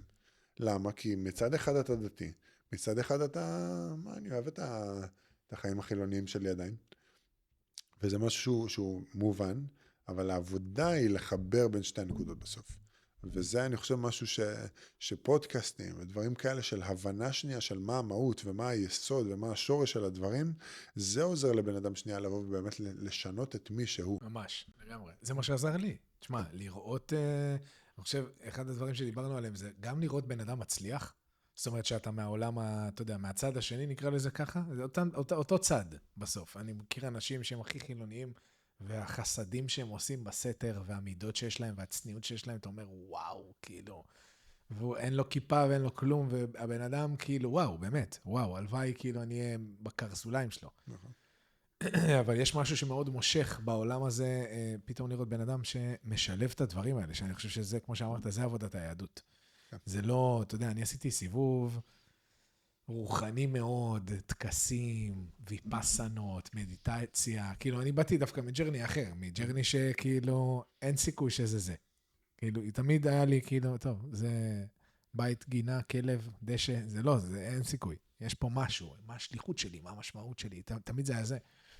ואני חושב שהתורה שיש לנו, זאת אומרת היהדות, הלימוד הזה, זה כמו שאמרת, לחבר בין הגשמיות לרוחניות. זה לא לבקבק את עצמי באיזה מקדש, להיות אמיני, בלי אישה, בלי כלום, כל היום לעשות מדיטציה. הם מגיעים לשלבים מאוד גבוהים, כן? כי הם כן עושים התקפי על הנפש הבהמית באיזשהו מקום. אז הם כן מגיעים לאורות מסוימים. אבל אתה יודע, היה איזה סיפור על איזה מונק או איזה משהו כזה, אתה יודע, איזה בודה כזה. כן, שהגיע לאיזה, רצו שהוא מאוד יבוא לאיזה הרצאה בלונדון, הוא איבד את זה. הטיסה, האנשים, התורים, הוא איבד את זה. ברח חזרה. אז אתה אומר, כאילו, זה לא פייר, זה כאילו, זה לא גיים, זה לא כאילו פייר גיים, ללכת ואתה יודע, למצוא איזה מקום בקוסטה ריקה וזהו, אני יושב שם על הארסל ופנן לי, בסדר, איפה ההתמודדויות? אז כמו שאמרת, דווקא פה, זאת אומרת, היהדות אפילו ברמה של לנטול ידיים. הפעולה הכי בסיסית גשמית פשוטה, אני שוטף ידיים? לא, גם לזה יש. כאילו יש הלכות, מי שלומד הלכות, אתה רואה, יש הלכות לבית הכיסא, בתוך השירותים, איך הכל, כאילו, אתה אומר, וואו, כאילו, הדברים כביכול הכי גשמים, הכי נמוכים, גם זה אפשר לעשות בקדושה. נכון. עכשיו, וכל דבר יש לו משמעות. אני צריך לבוא לסגור את הכפתורים שלי מלמעלה למטה, אני צריך להתחיל לנעול רגל ימין, רגל שמאל, יד שמאל, כי אנחנו מהעליונים לתחתונים בעצם, מלמעלה למטה. עכשיו, הנעליים למשל, זה חסד וגבורה כזה. מכניס רגל ימין, מכניס רגל שמאל, סוגר רגל שמאל, סוגר רגל ימין. נכון. אני מדליק נרות חנוכה, מסדר אותם מימין לשמאל, מדליק משמאל לימין. שבית שמאי אומר הפוך. בית שמאי... אבל זה גם ככה וגם ככה, זה פשוט, אני חושב, גם כמו איפה שאמרנו, שאתה שזה יותר מסתכל. חסידות בדיוק. נכון. כאילו שאנחנו אבל מה העניין? אומרים לך, נרות חנוכה, אני מעלה בקודש, מוריד בקודש, אני עושה נר ראשון, ואז 2 נרות, 3 נרות, או 8, 7, 6, 5. זאת אומרת, כל דבר בו יש בו חוכמה. מה קורה? אז הרבה אנשים פשוט נעצרים במקום של, אני מאמין, אבל בלב. וזה לא העניין. העניין, אתה יודע, יש לי סיפור מפחיד על זה, תזכיר לי. אני אזכיר לך. אז יש לך את העניין של אברהם אבינו, שהוא בא לעקוד את יצחק. והמלאך אומר לו, אל תעקוד את יצחק, ואז הוא בא מביא לו איל שנתקע עם הקרן. כן. עכשיו, בעצם, הוא בא לבצע פעולה עכשיו. אני בא ולבצע מצווה. אני בא ללכת עכשיו בשליחות של הקדוש ברוך הוא. הוא כל כך נעצב מזה שהוא בעצם לא יכל לבוא ולבצע את זה, אז אומרים שהוא כאילו ממש שרט את יעקב וכן חתך את יצחק, כן חתך אותו, ואז הקדוש ברוך הוא זימן לו את האייל בשביל שהוא יבצע את המצווה עצמה. זאת אומרת, זה לא מספיק רק הרצון הפנימי הזה, אני רוצה לחזור, אני רוצה לעשות. המעשה. תביא את זה לידי מעשה. המלכות. אומרים, העין רואה, הלב חומד, ידיים מביאות לידי מעשה, מביאים את זה הרבה בשיחות על יצרים, ועל מה לא לעשות. אבל זה אותו דבר גם בעניין של הקדושה. אני צריך לבוא ולהביא בסוף את האור הזה לעולם, אני אמור להיות צינור. זה למה, אתה יודע, אני מאוד אוהב את העולם החסידי. למה אני אוהב את העולם החסידי? כי אתה חווה בפועל את הקדושה. אתה הולך לטיש, אתה הולך מה זה טיש? טיש זה שאתה יושב למשל בסעודה. זה הגיע המילה הזאת יידיש? טיש, אני חושב שהמילה שלה זה סעודה, אם אני לא טועה, או מפגש חברתי, אני לא זוכר, אני אגיד לך את האמת. טיש, מעניין. תבדוק לנו מה זה טיש, מעניין אותי רגע עכשיו בעברית. תת יוד שין? תת יוד שין, כן. טיש. התוועדות, מפגש חברים, או ארוחה של הרבי. טיש הוא אירוע חסידי מרכזי, סעודה חגיגית, הנערכת על ידי אדמו"רים בפני חסידיהם, בעיקר בשבתות וחגים. שבת משתתפים חסידים לאכול ולשמוע דברי תורה ולזמר ולהתעלות רוחנית. והוא מתבסס על המילה היידישית לשולחן. טיש זה שולחן? טיש זה שולחן, בלשון שילוח. כן, אז כאילו זה גדרינג כזה. אז מה קורה בטיש? אתה יושב שם, האדמו"ר יושב, הוא אוכל את הסעודה שלו. ואז בעצם החסידים נאספים סביבו. האדמו"ר, כמו שהיה לך את הרבי מלובביץ', והיה לך באמת, מהבעל שם טוב, כל התורת החסידות. בעצם הם באים והם צינורות שמעבירים קדושה מהקדוש ברוך הוא אלינו. אנחנו לא מתפללים, אנחנו לא נדבקים בצדיק בגלל שהוא הקדוש ברוך הוא. חס וחלילה. צינור. אנחנו מסתכלים עליו כמישהו שיש לו מסוגלות, פשוט יש לו קונקשנים. נכון. יש לו קונקשן דרך אני זה כמו וי-פיי, יש לי את הראוטר, אז אני מתחבר לראוטר. הראוטר מתחבר כבר... הראוטר זה לא הלוויין. נכון, הוא מתחבר ללוויין, אבל אני לא יכול להתחבר ללוויין. בדיוק, אז האדמו"ר... למרות שאני יכול להתחבר ללוויין, אבל כן, יש לי... כאילו יש צינור פה מסוים. זה דק, כן. למה אומרים, אתה יודע, למשל, יש תיקון הכללי, אז מתחברים לצדיק, לרבי נחמן, הולכים לציון של קבר של...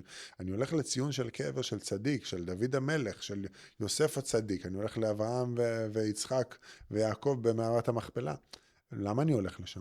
כי אני מבקש מהם שיתפללו בעדי מול הקדוש ברוך הוא, כי יש להם קונקשן, כי יש להם... אני עכשיו רוצה לבוא ולפתוח עסק, אני אדבר עם מישהו שהוא בתחום. שמה, אתה יכול לדבר עם הבעלים של החברה שיכניס אותי לביזנס? זאת אומרת, יש פה איזה סוג של... קישורית. קישור.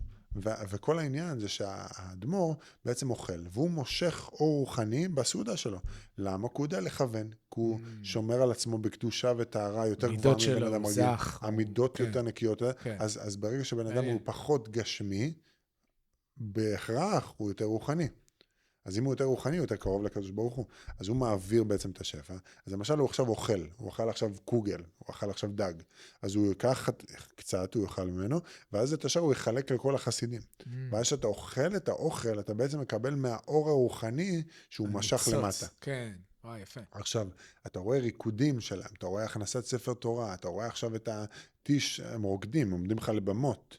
אז אתה מרגיש, אני בתור בן אדם שהיה הולך גם לפסטיבלים של מוזיקה, אתה מרגיש פי 100 מהפסטיבל מוזיקה שהיית בו. אתה כאילו, אתה באותה אקסטאזה כביכול, אתה באותו אנרגיות, אבל זה בקדושה. היה לך גיל שעשית סמים, פסטיבלים וכאלה? לא כל כך, הדבר היחיד שאולי עשיתי זה היה קנאביס, זה לא מעבר לזה, וזה מעניין, כי כאילו מסביבי היה הכל. מסביבי וואלה. היה הכל מהכל, גם ספורטאים, גם הכל, יש הכל. וואלה. אבל אצלי, אני לא יודע, הפעם הראשונה שבכלל ניסיתי, זה היה בגיל 23. אני הייתי מאוד, לקחתי עצמי ברצינות, אני ספורטאי, כן. זה. אוכל, כן הייתי אוכל, גם הייתי שותה אלכוהול, כן הייתי שותה, כמו כל ילד עם השטויות שלו. בוגר. אבל זה איפשהו לא מצא אותי בצורה הזאת. אבל אני כן יודע, בגלל החוויות והחברים והאנשים שמסביבי, אתה יודע שהרבה פעמים אנשים עושים סמים בשביל לגנוב את האור הזה. אבל אז הם משלמים ריבית דריבית. זה גם מציצנים בקבלה, אתה יודע? מציצנים. מציצנים. אתה מושך אור שהכלי לא יכול להכיל. נכון, אז אחרי זה יש לך כביכול את הדאון. ואז אם עכשיו היה לך, לא יודע מה, 3 שעות של היי, אז יש לך אחרי זה, נקרא לזה 6 שעות של דאון. יש לך חוב רוחני. זאת אומרת, החוב הוא גם, אתה תשלם בריבית, אתה תשלם את תשלומי כנס. לגמרי. וזה, אז אתה מאוד מאוד, שאתה מבין מה זה חסידות, שאתה מבין מה זה תורה שהיא פנימית, ולא רק את התורה החיצונית, אתה, אי אפשר שלא להרגיש את זה, ואי אפשר שלא להימשך לזה. זה מאוד מאוד קשה. עכשיו, יש אנשים שהם יותר באמת שכלתניים, אז זה מה שימשוך אותם. אבל כל היופי פה וכל העבודה, ואני חושב שדיברנו על זה מקודם, יש רבנים שהם עושים את זה, גם להוריד לידי מעשה, וגם לחבר בסוף, לחבר. יש לנו 12 שבטים. אין לנו שבט אחד. אין לנו, כל אחד בסוף, אומרים, בורא נפשות רבות וחסרונן. זאת אומרת, לך יש כישרונות שלי אין. ולי יש כישרונות אולי שלך אין. נכון. אז לך, כמו חתיכה של פאזל, יש לך חור פה, אבל יש לך פלוס למעלה. ולי יש את הפלוס פה, אבל יש לי חור למטה. ואז אני מתחבר. אני לא עורך דין, והוא לא טבח, נכון. והוא לא כדורסלן, והוא לא מורה. אבל ביחד אתה יוצר קהילה. כמו עסק, אתה חייב. CPA, אתה חייב COO, אתה חייב CPO, אתה חייב... אז למה בחברה שלנו זה לא? למה לא צריך חסידים וישיבתיים, ליטאים ודתי לאומי וחילונים? למה לא? אתה צריך את כל המרכיבים הזה. יששכר וזבולון. הוא לומד תורה, הוא דייג. יהודה גיבור מלכות, וגד עכשיו, אתה יודע, גד יש לו את השפע שלו, נפתלי, עשירות ושמנים. כל אחד והשפע והברכה שהוא קיבל. למה הם לא קיבלו את הברכה? למה לא? כן. כולנו אותו דבר, כולנו הומוגנים. כוחות נפש אחרים. כוחות נפש, תנועה אחרת, משמעות אחרת שהגעת בשביל העולם הזה. למה יש גויים יהודים? למה יש את ההבדלות האלה בין דבר לדבר? כן. כמו שזה מופיע בחומר. פסיפס שמרכיב את המציאות. וזה חייב להיות ככה, ככה הבורא יצר את זה. נגעת בנקודה מעניינת על שמעתי לך לספר לך את הסיפור הזה, על איזה, אחד הרבנים שאני לומד איתם, טטניה, אז הוא אומר, אתה יודע, אם יש להם מבצועים, נקרא מבצעים, הם יוצאים למניחים תפילין. אנחנו רואים את זה עם הכוכבים וספר דניאל וזה. אז הוא אומר, אתה יודע, אנחנו, המון שנים שאני עושה את זה. יש להם ימים קבועים וזה, והוא הולך והוא עושה, מדהים. אתה יודע, הרבה מהפעמים הוא אומר, הוא מספר את הסיפור הזה, שזה היה לפני הקורונה, אוקיי? זאת אומרת, לפני הקוביד, למה אני אומר את זה? אחד האנשים שבא אליו, הוא שאל אותו, ראה אם אני זכר על הסיפור בדיוק, הוא שאל אותו, למה יש הרבה התקפי לב בעולם? זה היה לפני הקוביד, כאילו, לא קשור זריקות עכשיו, אתה יודע, וקסין וחיסונים ודברים כאלה.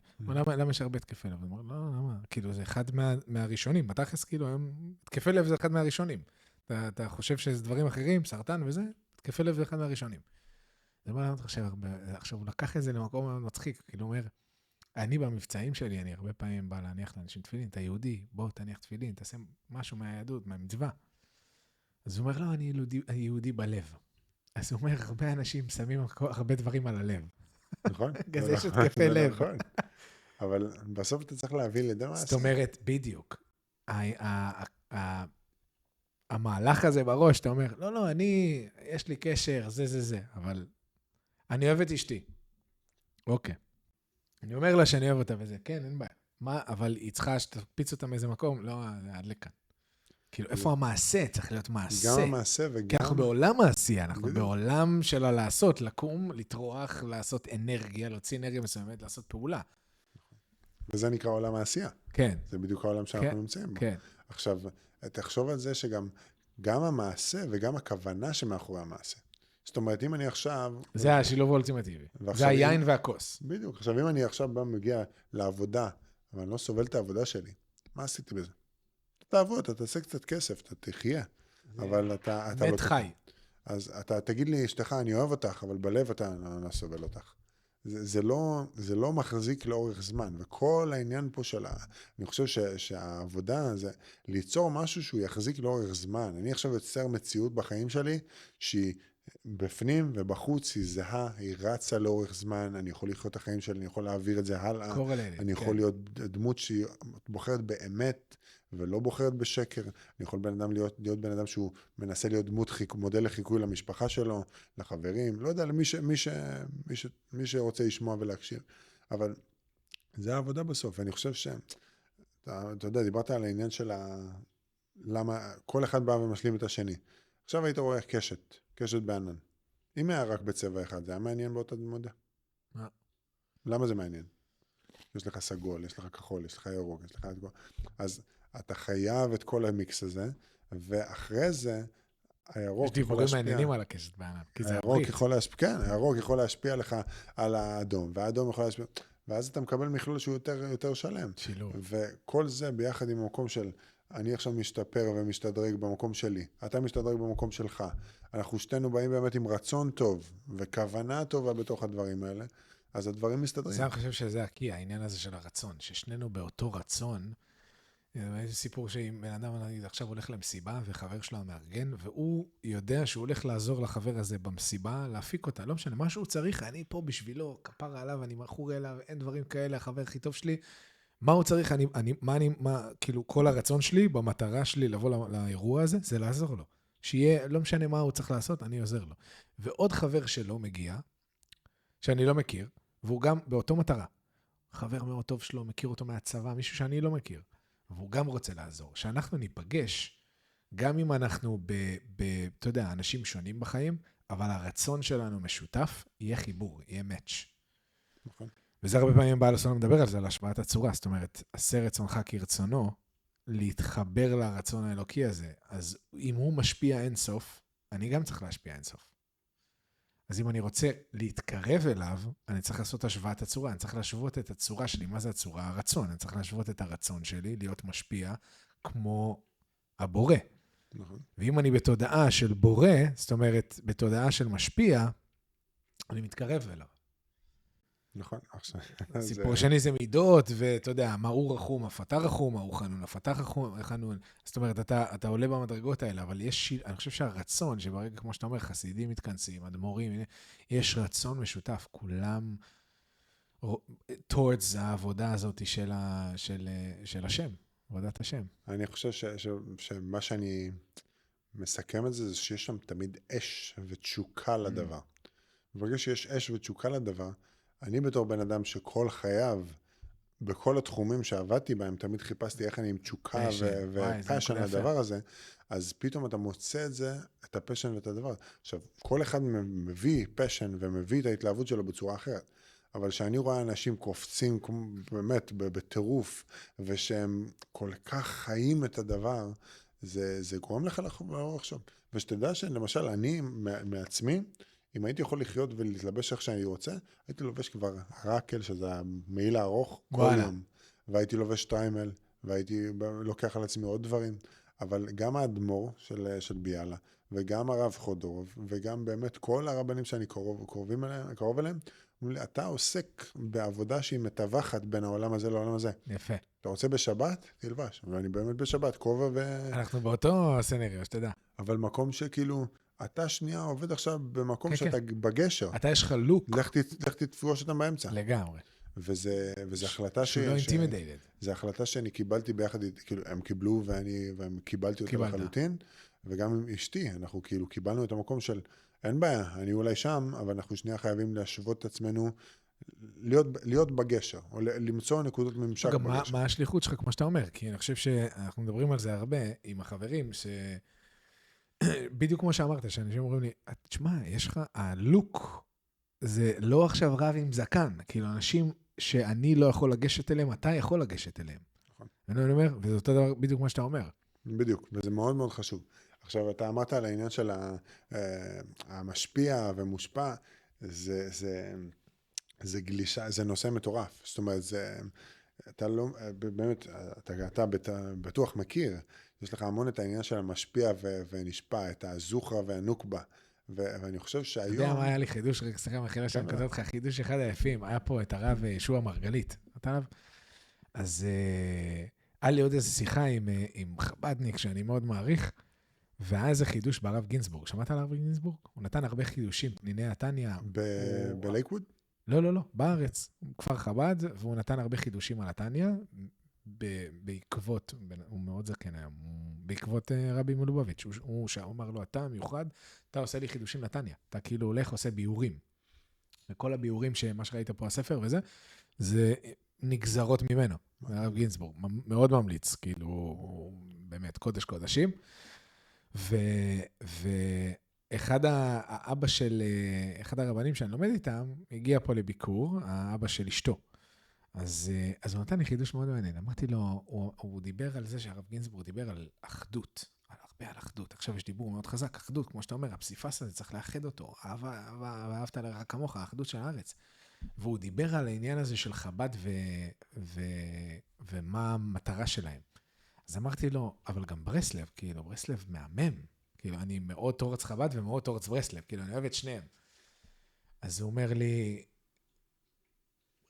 שהרב גינסבורג, אני לא זוכר אם הוא אמר את זה, אבל כאילו היה איזו נקודה מעניינת, שחב"ד זה כאילו הזכרי, כי זה מאוד עבודה שבלב, מוח שליט על הלב, וזה, והברסלב זה מאוד שמחה ולב, ואתה יודע, התקשרות לדבר הזה. זאת אומרת, יש פה נוקבה, שזה הברסלב, העבודה הזאת של ברסלב, של רבי נחמן, ויש מאוד מויכין, שזה העבודה של, זאת אומרת, זה זכרי ונקבי, יש שילוב מאוד מעניין בין חב"ד לברסלב, שהם צריכים, כאילו, צריך להיות איזה שילוב מיוחד כזה, של זכרי ונקבי, של מוח ולב. נכון, זה בסוף, מה אומרים, מה חב"ד אומרים לך? מוח שליט על הלב, שליט על הכבד. עכשיו, אם המוח שולט על הלב, השכל וההיגיון שולט על הרגשות שלך, שולט על הכבד, שזה התאוות והיצרים, קיבלת מלך. נכון. אבל אם הפוך, קיבלת כלם. מה זה כלם? זה סופו להסתיים. מעבר לזה, כלם זה שורש כלום. כאילו, כן. שורש כלום. זאת אומרת, אם אני חי בצורה הפוכה, זה לא יחזיק מעמד. אבל אני יכול לחיות כמו מלך. עכשיו, מה הרב אבוחצירא, רפאל אבוחצירא, אומר את זה באחד השיעורים שלו, מה זה חכם? חי כמו מלך. כי באמת, בסוף, אתה שנייה משליט היגיון על הדברים, אתה משליט איזה שלווה על הדברים, אתה משליט שנייה זה מה שדיברנו על זה מקודם, המסך הזה, הדחיית סיפוקים, ולא להיות עם דחיית סיפוקים של ילדה בת 7 עם קוקיות בסכנה. זה כאילו, באמת, זה כאילו, עכשיו רואים את זה בעולם החילוני בהתפתחות אישית, שאתה הולך לטוני רובינס, שאתה הולך עושה ריטריטים כאלה ואחרים, או עסקים, או השקעות, דברים כאלה בעולם הזה של הכסף, זה מה שאומרים לך. כאילו, דחיית סיפוקים. אתה עושה ספורט, אתה רוצה לעשות דיאטה, אתה רוצה ריבועים, דחיית סיפוקים. אל תאכל את הדבר הזה. סור מרע ועשה טוב. אל תאכל את השוקולדים, פנה את הבית, תעשה גדרים שיהיו נוחים לך. אל תראה קודם, אתה רוצה להפסיק לעשן וויד, אל תשים פייסד עם כל הבית, נכון? אתה רוצה להפסיק לאכול שמן, תקנה בריא הביתה, שאתה תפתח את המקרר, אתה תגיד, עכשיו אני צריך ללכת לאנשהו כדי לקנות פיצה, שיהיה קשה, אבל גם עשה טוב. תצא לריצה, תעשה אימונים, לך לאיזה קבוצת ריצה, לך תעשה חדר כושר. זאת אומרת, יש שם דחיית סיפוקים. זה בדיוק מה שאתה אומר, שזה אותו דבר בעבודה הזאת. נכון. עכשיו, מעבר לזה, גם בסוף, שמלמדים אותך מה המשמעות של הגבר, לעומת מה המשמעות של האישה בעולם. אומרים, אישה ניתנה לה בינה יתרה, נכון? אז האישה מבינה רעיונות מסוימים בצורה יותר טובה מאיתנו. מה זה חוכמה? זה ידע שהוא גולמי, נקרא לזה. נכון. בינה זה לקחת את הידע וללכת הלוך ושוב ולפרק את הרעיון ברמה שהוא מובנת יותר. נכון. אבל בסוף, הזכר, זו דוגמה טובה, אפשר להרחיב על זה, שאנשים יבינו. מה זה חוכמה ומה זה בינה. כן, אז חוכמה זה בעצם, אומרים לך, חוכמה זה האור האלוקי האינסופי. זה האור. עכשיו, האור עצמו, תחשוב עכשיו למשל בן אדם מסתכל על השמש. אם אני מסתכל ישירות על השמש, ואני אסגור את העיניים, מה אני אראה? אני אראה את העיגול השחור הזה, או שאני מסתכל ישיר על השמש, אני אראה את העיגול השחור הזה, אני מסתנבר לחלוטין. בשביל שאני יכול לבוא ולראות את השמש ולהבין, אוקיי, יש פה שמש, להסתכל על הפרטים, אני חייב איזה סוג של מראה, לא מראה, או איזה סוג של מסך כזה, או איזה סוג של מסנן מסוים, סטפלריה, כן. שאני אוכל לבוא ולקבל ולהסתכל עליו ולראות את הפרטים ולהבין. אז בעצם החוכמה זה אור שהוא אינסופי, זה משהו שהוא בעצם זורקים עליו. אני צריך איזה פילטר מסוים. אני צריך איזה פילטר מסוים. כן, אבל לא רק שצמצם לי פילטר, את אני צריך שנייה לקחת את הידע הזה. עכשיו למדתי משהו. אני צריך שנייה לבוא ולשבת איתו, אני צריך לבוא ושנייה לשאול אותך שאלה, ואתה תשאל אותי שאלה, ואני אנסה להבין, לחקור, להתבונן. ואז בסוף מגיעים לאיזה סוג של מסקנה. והמסקנה הזאת זה הדעת. אז מה אומרים? שחוכמה ובינה ביחד, השילוב ביניהם זה הדעת. זה לפי תורת הספירות. אז אני בסוף מנסה להגיע לדעת. עכשיו, דיברנו על אמונה בלב, בסוף, אני עכשיו, שאני אומר לך, אני מאמין שאני יודע לשחק כדורסל. כמה זה נשמע לך טוב? לא משהו. אתה מאמין? יופי. כן, זה הרטילאי. אבל אם אני אומר לך, אני יודע שאני יכול לשחק כדורסל. כן. אני יודע לעשות ככה עם היד, ואני יודע למסור, ואני יודע לזרוק, ואני יודע לכדרר. למה? כי אני יודע, כי עשיתי את זה עוד ועוד ועוד ועוד. אני יודע כבר. זה חלק מתוכי. אז אחד מהעבודות, וחובת הלבוד לדבר על זה גם לא מעט. לא רק אני מאמין שיש בורא עולם. אלא אני חי את הבורא, אני יודע למה? אמונה מתאמתת. כי ראיתי אותו פה, וראיתי אותו פה, והרגשתי אותו פה, ולמדתי אותו פה, והבנתי את הזווית הזאת, ואת הזווית הזאת. הקדוש ברוך הוא איתי. אז זה כבר דעה. וזה המקום של להגיע אליו. עכשיו, כשאני מבין את זה, אני מבין גם שמה גבר אמור לעשות, הוא אמור להיות זכר משפיע שפע. אני אמור להיות נותן כמו הקדוש ברוך הוא. מי אמור לקבל? האישה. להתבונן, לפלטר. היא הנוקבה. נכון. עכשיו, הנוקבה אמור להיות כלי מקבל. עכשיו, תסתכל למשל על האיבר הזכרי והאיבר הנקבי. זה כמו חץ יוצא החוצה, זה כמו כלי מקבל, בעצם בא מקבל פנימה. נכון. אז אני עכשיו בא ומנסה לעשות, בשיעורי החתן קלה, מדברים על זה. עשית את זה? בוודאי. וואלה. איך הכרת את אשתך מעניין? זה סיפור משעצמו, נשמור לך אותו רגע. אתה היית בעל תשובה והכרת בעל התשובה? היא גם בעל התשובה, כן. ושידוך? שידוך. וואלה. שידוכים, כאילו, ארטקו. וואלה. אני אספר לך. בשמירת הברית, וכאילו, כל שמירת נגיעה, הכל. וואו. הכל. וחתונה אחרי כמה זמן מהדייט הראשון? 3.5 חודשים. מהדייט הראשון 3.5 חודשים? כן. ושמירת הברית, וחיית דניאל, כאילו, עד הסוף? מה זה, נגיעה? לא נגעת? לא ככה. מכיר את התמונה הזו של מיכאל אנג'לו? כן, לא היה את זה. כלום. מה אתה אומר? באיזה גיל? לא, אז אצלי, כשהייתי בניו יורק, הכרתי שם אז שהייתה בת זוג, היא הפכה להיות גם האישה שלי, והייתי נשוי שם. ואז היינו נשואים 5 שנים. אמריקאית, יהודיה, ואני... נשוי פייפר? לא, נשוי אמיתי. כתובה וזה? כתובה, חתונה. אוקיי. וזה שם היה נגיעה, היה כאילו... זה כבר היית חברים. באותו זמן לא הייתי חרדי. אז זה היה כאילו בן אדם חוזר בתשובה, בן אדם די חילוני. ואז אני התחתנתי, וברוך השם יש לי את אשר גבריאל, המתוק, שהוא הבן המשותף שלנו.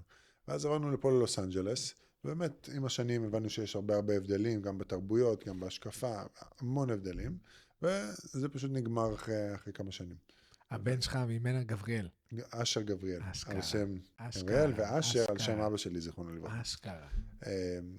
אז בעצם התגרשנו, בוא נאמר בחודש מרץ, לפני אולי עכשיו כמעט 2 נקרא לזה. ואז אולי חודש עבר, הלכתי לפסח, אני עושה כל שנה במיימי תוכנית כזאת של ספורט, וקצת מלמד שם, וחזרתי. והרב חודרוב אומר לי, הרב יאיר, אומר לי, אני רוצה שתכיר מישהי.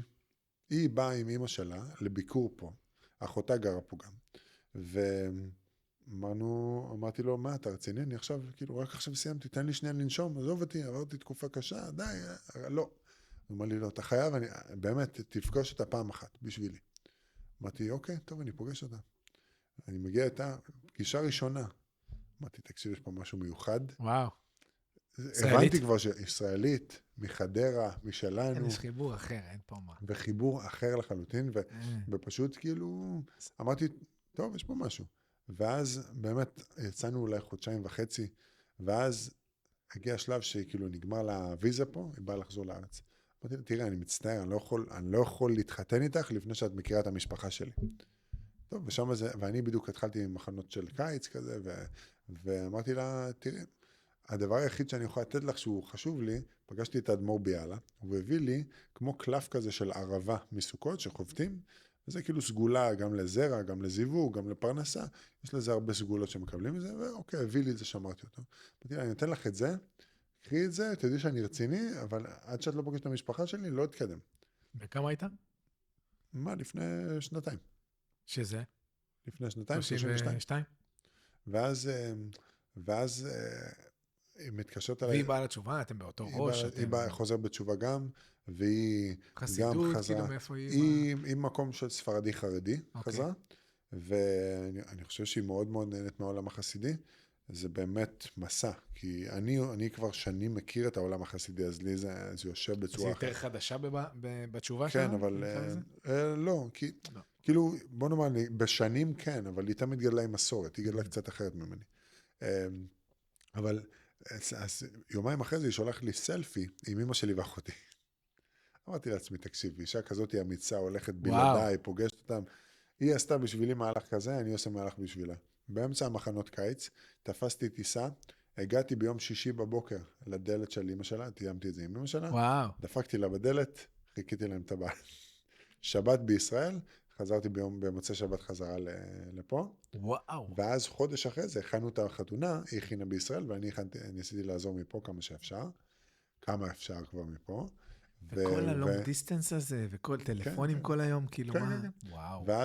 ואז באמצע אוגוסט, שזה היה חודש אחרי זה, בי"ב באב, אנחנו התחתנו בירושלים בבית כנסת הגדול, עם ניצולי נובה, ועם ילדים מהעוטף, ועם המשפחות שלנו.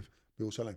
בירושלים. יש אחד גם בירושלים. נכון. יפה מאוד. וואו. והרב חודורוב הטסנו אותו לחתונה. מה אתה אומר? והרב בקר שכותב את הספר תורה היה שם כעד, וגם הבאנו לכתוב אותיות בספר, לא אמרתי לך את זה מקודם, גם כתב אותיות לאורחים בספר עצמו. וואו. והיינו שם וטסת אותה לפה? היינו שם שבוע, ואז באנו לפה. והיום היא פה כאילו, ויזות עניינים? אז היום היא פה, אני יודע, גרין קארד.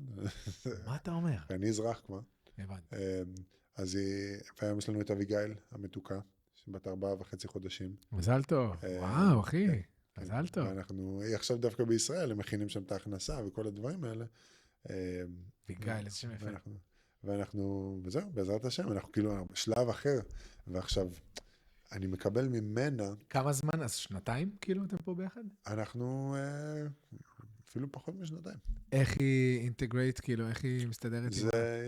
יש הבדל גדול, כי היא ישראלית, אתה מרגיש את החום, אתה מרגיש את ה... לפחות הם בוואלי, שיש כאילו... לפחות בוואלי זה... כן, הייתם פה בפיקו, נראה לי, אתה מאבד את זה. אתה מאבד. אבל, תראה, היא מאוד...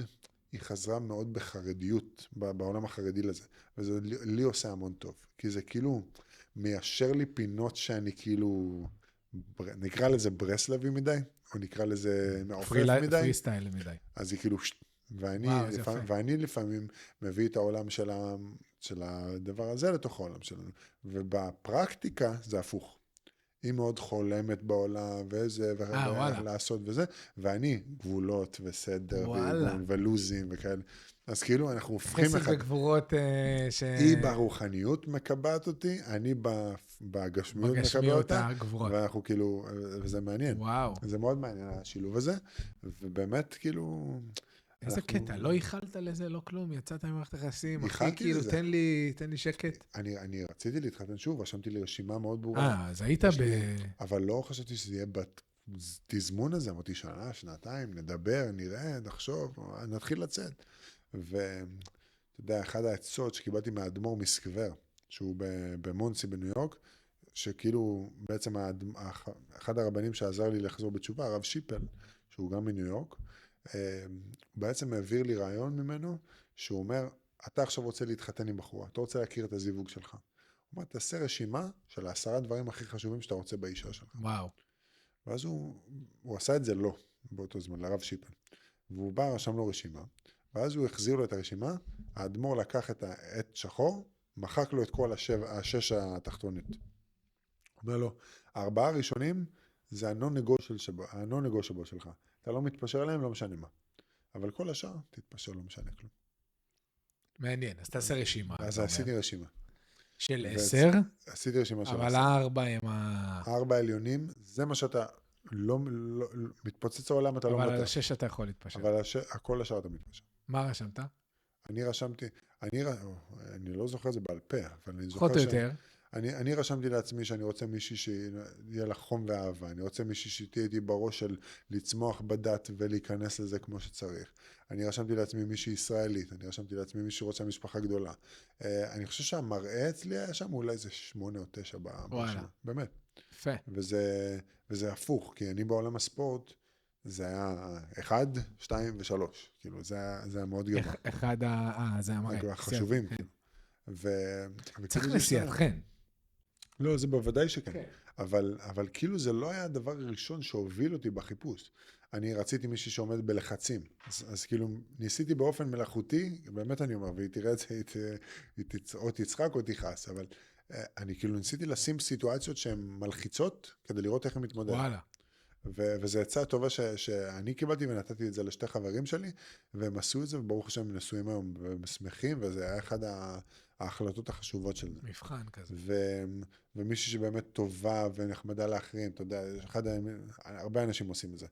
כאילו אתה רוצה לראות איך היא נחמדה או לא נחמדה למלצר או מלצרית שמשרתים אתכם. דברים כאילו שהם... זה עשית עם הדרכה? את מה? אמרת הדרכת חתן, אז כן, אז את הדייטינג עשית עם איזה הדרכה של תחפש עם קמצנית, פזרנית, כאילו הדברים האלה, זה היה איזה הדרכה? היה הדרכה ברמה כללית של כאילו לשים לב לפי הרשימה שלי, שים לב שככה, אבל לא ברמה של הטריקים עצמם, כאילו זה משהו שאני הייתי צריך לחפש קצת לבד. אבל מבחינת הרעיון הכללי, למה אתה מחפש? מה אתה מנסה לבנות בית? אתה מנסה לבנות בית תורני, אתה מנסה לבנות בית עכשיו שהוא שיגדל ויצמח, אתה רוצה אישה שהיא, איפה הפוקוס שלה, מה היא רוצה לעשות בחיים, חומרית, לא חומרית, כאילו, שאלות כאלה יותר, ואז מבחנים עצמם, זה משהו שאני צריך לבוא לגלות בעצם במסע הזה. אבל אני לומד את זה, ואני חושב שהרבה אנשים לומדים את זה, שהם מתחתנים עם אישה יהודיה. אישה יהודיה אמורה להיות כלי מקבל. כן. ואנשים חושבים שמערכת יחסים, תן לי, אני אקח. תן לי, תביא לי, אני אתן לך. זה לא עובד ככה. עם אישה אתה חייב רק לתת. ואם אתה חושב כל פעם, אם אתה חושב לרגע, אני רוצה לקבל, אתה תקבל פטיש של הראש מהקדוש ברוך הוא. בצורה כזאת או אחרת. וזה משהו מאוד, זה פתאום, זה היה אחד השיעורים הכי חזקים שבהדרכת חתן קלה קיבלתי, וזה כאילו פתח לי את העיניים. אני לא חושב על הבת זוג שלי כמשא ומתן. אני לא חושב על זה כטרנזקציה. כן. ושאתה חושב על זה לא ככה, פתאום הכל משתחרר. אתה אוהב ללמד אותן, כאילו אתם יושבים שיחות עומק, וואי, תשמעי, למדתי איזה משהו, איזה חידוש, איזה יופי, וזה, אנחנו לומדים טניה ביחד, לומדים הלכות ביחד, אנחנו לומדים לפעמים את הליקוט המורן ביחד. נגיד, זה משהו שיהיה מאוד חשוב לי, כאילו, אפרופו סקילים ושליחות וזה, זה משהו שכאילו, אם יש איפשהו שאני יכול להשפיע, זה. בואי, תשמעי, זה וואו, איזה טירוף. מישהו שכאילו תהיה צמאה על הדבר הזה, אז אתם... לגמרי. זה שם? לגמרי, אבל אני אגיד לך יותר מזה, אני לפעמים חוזר הביתה, אני שומעת את הרבנית ורד סיאני, ויש עוד רבנית שהיא שומעת, שהן שתי רבניות שהן מאוד פטישים לראש באיזשהו מקום. מוסר כאילו? מה זה מוסר? כאילו הלכה טק לתוך הצוואר שלך. וכאילו, אני לפעמים חוזר הביתה, אני מפחד, אני אומר, וואו. מה היא תגיד הפעם? לא, אתה שומע את הרבנית צורחת. כן, יו. אבל אני אומר לעצמי, כאילו, תראה, בסוף, זה מה שביקשתי. נכון. ביקשתי ששנייה תקרקע אותי, שתבנה לי בית, שזה, וזה מצחיק, כי אני שומע סוג שונה מסוים של תורה, היא מאוד אוהבת אותו, ואני נגיד אשמע למשל הרב מאיר אליהו, אני אשמע קצת, או אני אלמד עם הרב חודורוב, מאוד כאילו יחתכו אותך, הרב יוסי מזרח יצא לי לשמוע, אבל מהצד שני גם אני אוהב את הליטופים, את הרבנים שכאילו יבואו ויביאו את זה מתוך אהבה. כן, הרב יגאל כהן. צריך את השילוב הזה, כן. אז יש פה את השילוב, אבל אתה חייב אותו. אתה חייב אותו בשביל לבנות בית נכון, כי אם יש לך רק אהבה ובלי גבולות, אז הבית שלך בלגן. ואם יש לך רק גבולות ומסגרת, אז אין שמחה בבית. נכון. וזה תמיד, זה קו כזה מאוד מאוד דק שצריך ללכת עליו. אני חושב שניסויים מלמדים אותך, אם אנחנו עובדים על המידות שלנו, ועובדים על הערכים שלנו, ועובדים על היצרים שלנו לפני הניסויים, בניסויים זה פתאום הופך להיות, אוקיי, היה נחמד באימונים. כן, משחק. הגיע עכשיו למלחמה האמיתית. כן. וזה, אתה מבין את הפסוק, עשה עזר כנגדו. אתה מבין את זה כשאתה נשוי, אתה רואה כאילו, היא באמת מנסה כאילו לדחוף אותי לגרסה הכי טובה שלי. ואומרים כאילו, למה, תמיד יש, אתה יודע, שיחות, בני זוג, למה היא מנסה לשנות אותי? אני רוצה להישאר אותו דבר, או הוא רוצה שאני לא אשתנה. נכון? הגבר רוצה שהיא לא תשתנה לעולם, והאישה רוצה שהוא כל הזמן ישתנה.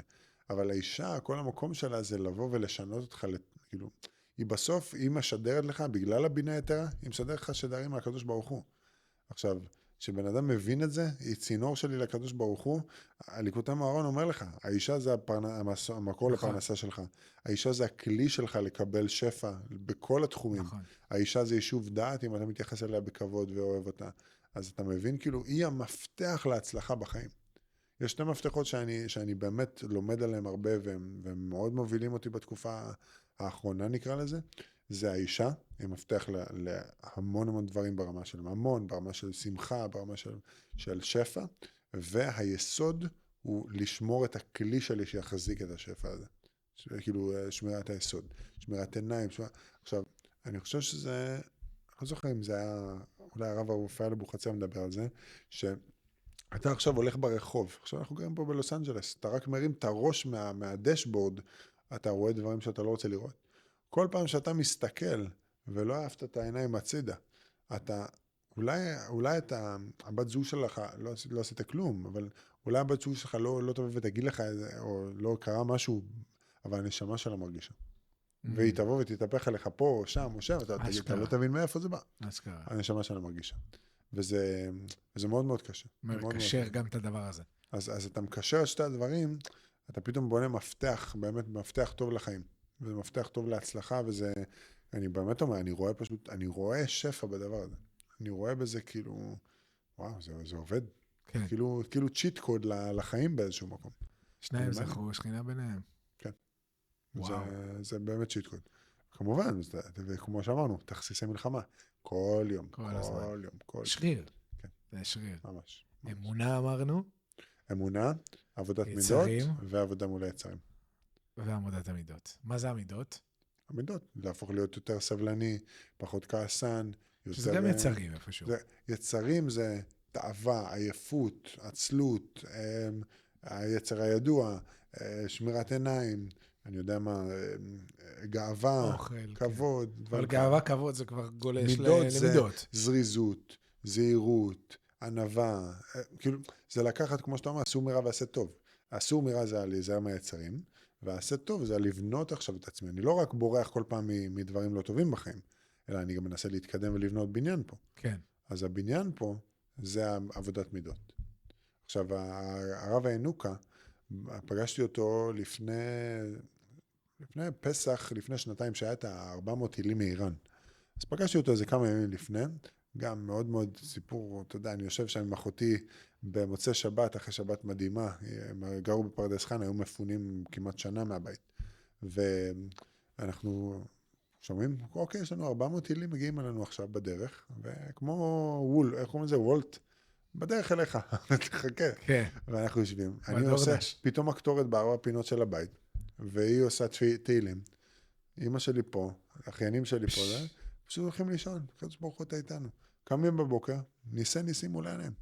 אז זה כאילו, זה... איזה מטורף זה. זה מטורף. אז הרב ינוקה אמר, הוא אומר, הדבר הכי חשוב היום זה עבודת המידות. והביא לי ספר הקדשה של ספר המידות של רבי נחמן. כאילו, זה כל כך, כל כך, כל כך יסודי הדברים האלה, השלושה מלחמות האלה. וזה כאילו, בסוף זה עניין של מפתחות לחיים. ואם אנשים מדברים על כאילו, מה זה דת, מה זה רוחניות, מה זה עכשיו אלוקות, לא אלוקות, בסוף זה מתנקז באיזשהו מקום לנקודות האלה.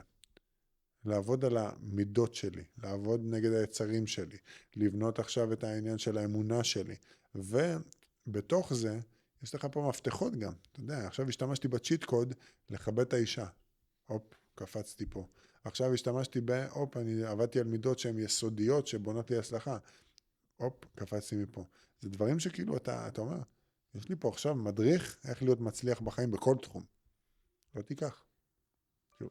תיקח, כן. חבל הזמן שלך. ואני חושב שכשהשיחה היא הופכת להיות פרקטית לבן אדם, אז יותר מוכנים להקשיב. בסוף אני מרוויח מזה. ואז לך תעשה תשובה על תשובה בשלב אחר. כן. זה טוב, שלב כבר יותר מתקדם. כן, אבל זה מעניין. ברוך השם. דניאל, תשמע, איזה כיף היה. אני מרגיש כאילו, אתה יודע, עכשיו שבועות אפשר לשבת כאן ולהתפלפל, ובעזרת השם נעשה את זה. נעשה את זה שוב, ונעשה, נשמח לעשות איזה שיעור תורה, נעשה איזה משהו ביחד. איזה כיף. נתנו. כן, נהנית? ממש. כן, זה רם כיף. חבל. כמה זמן עבר, לא יודע. אין לי מושג. חברים, תודה רבה שהזנתם, ומקווה שבעזרת השם הכל יהיה לתועלת, וניפגש בפרק הבא, בעזרת השם. עלי והצלח. אמן. איזה כיף, תשמע. גם מתנה בשבילך. יחזור משהו ספר תואב.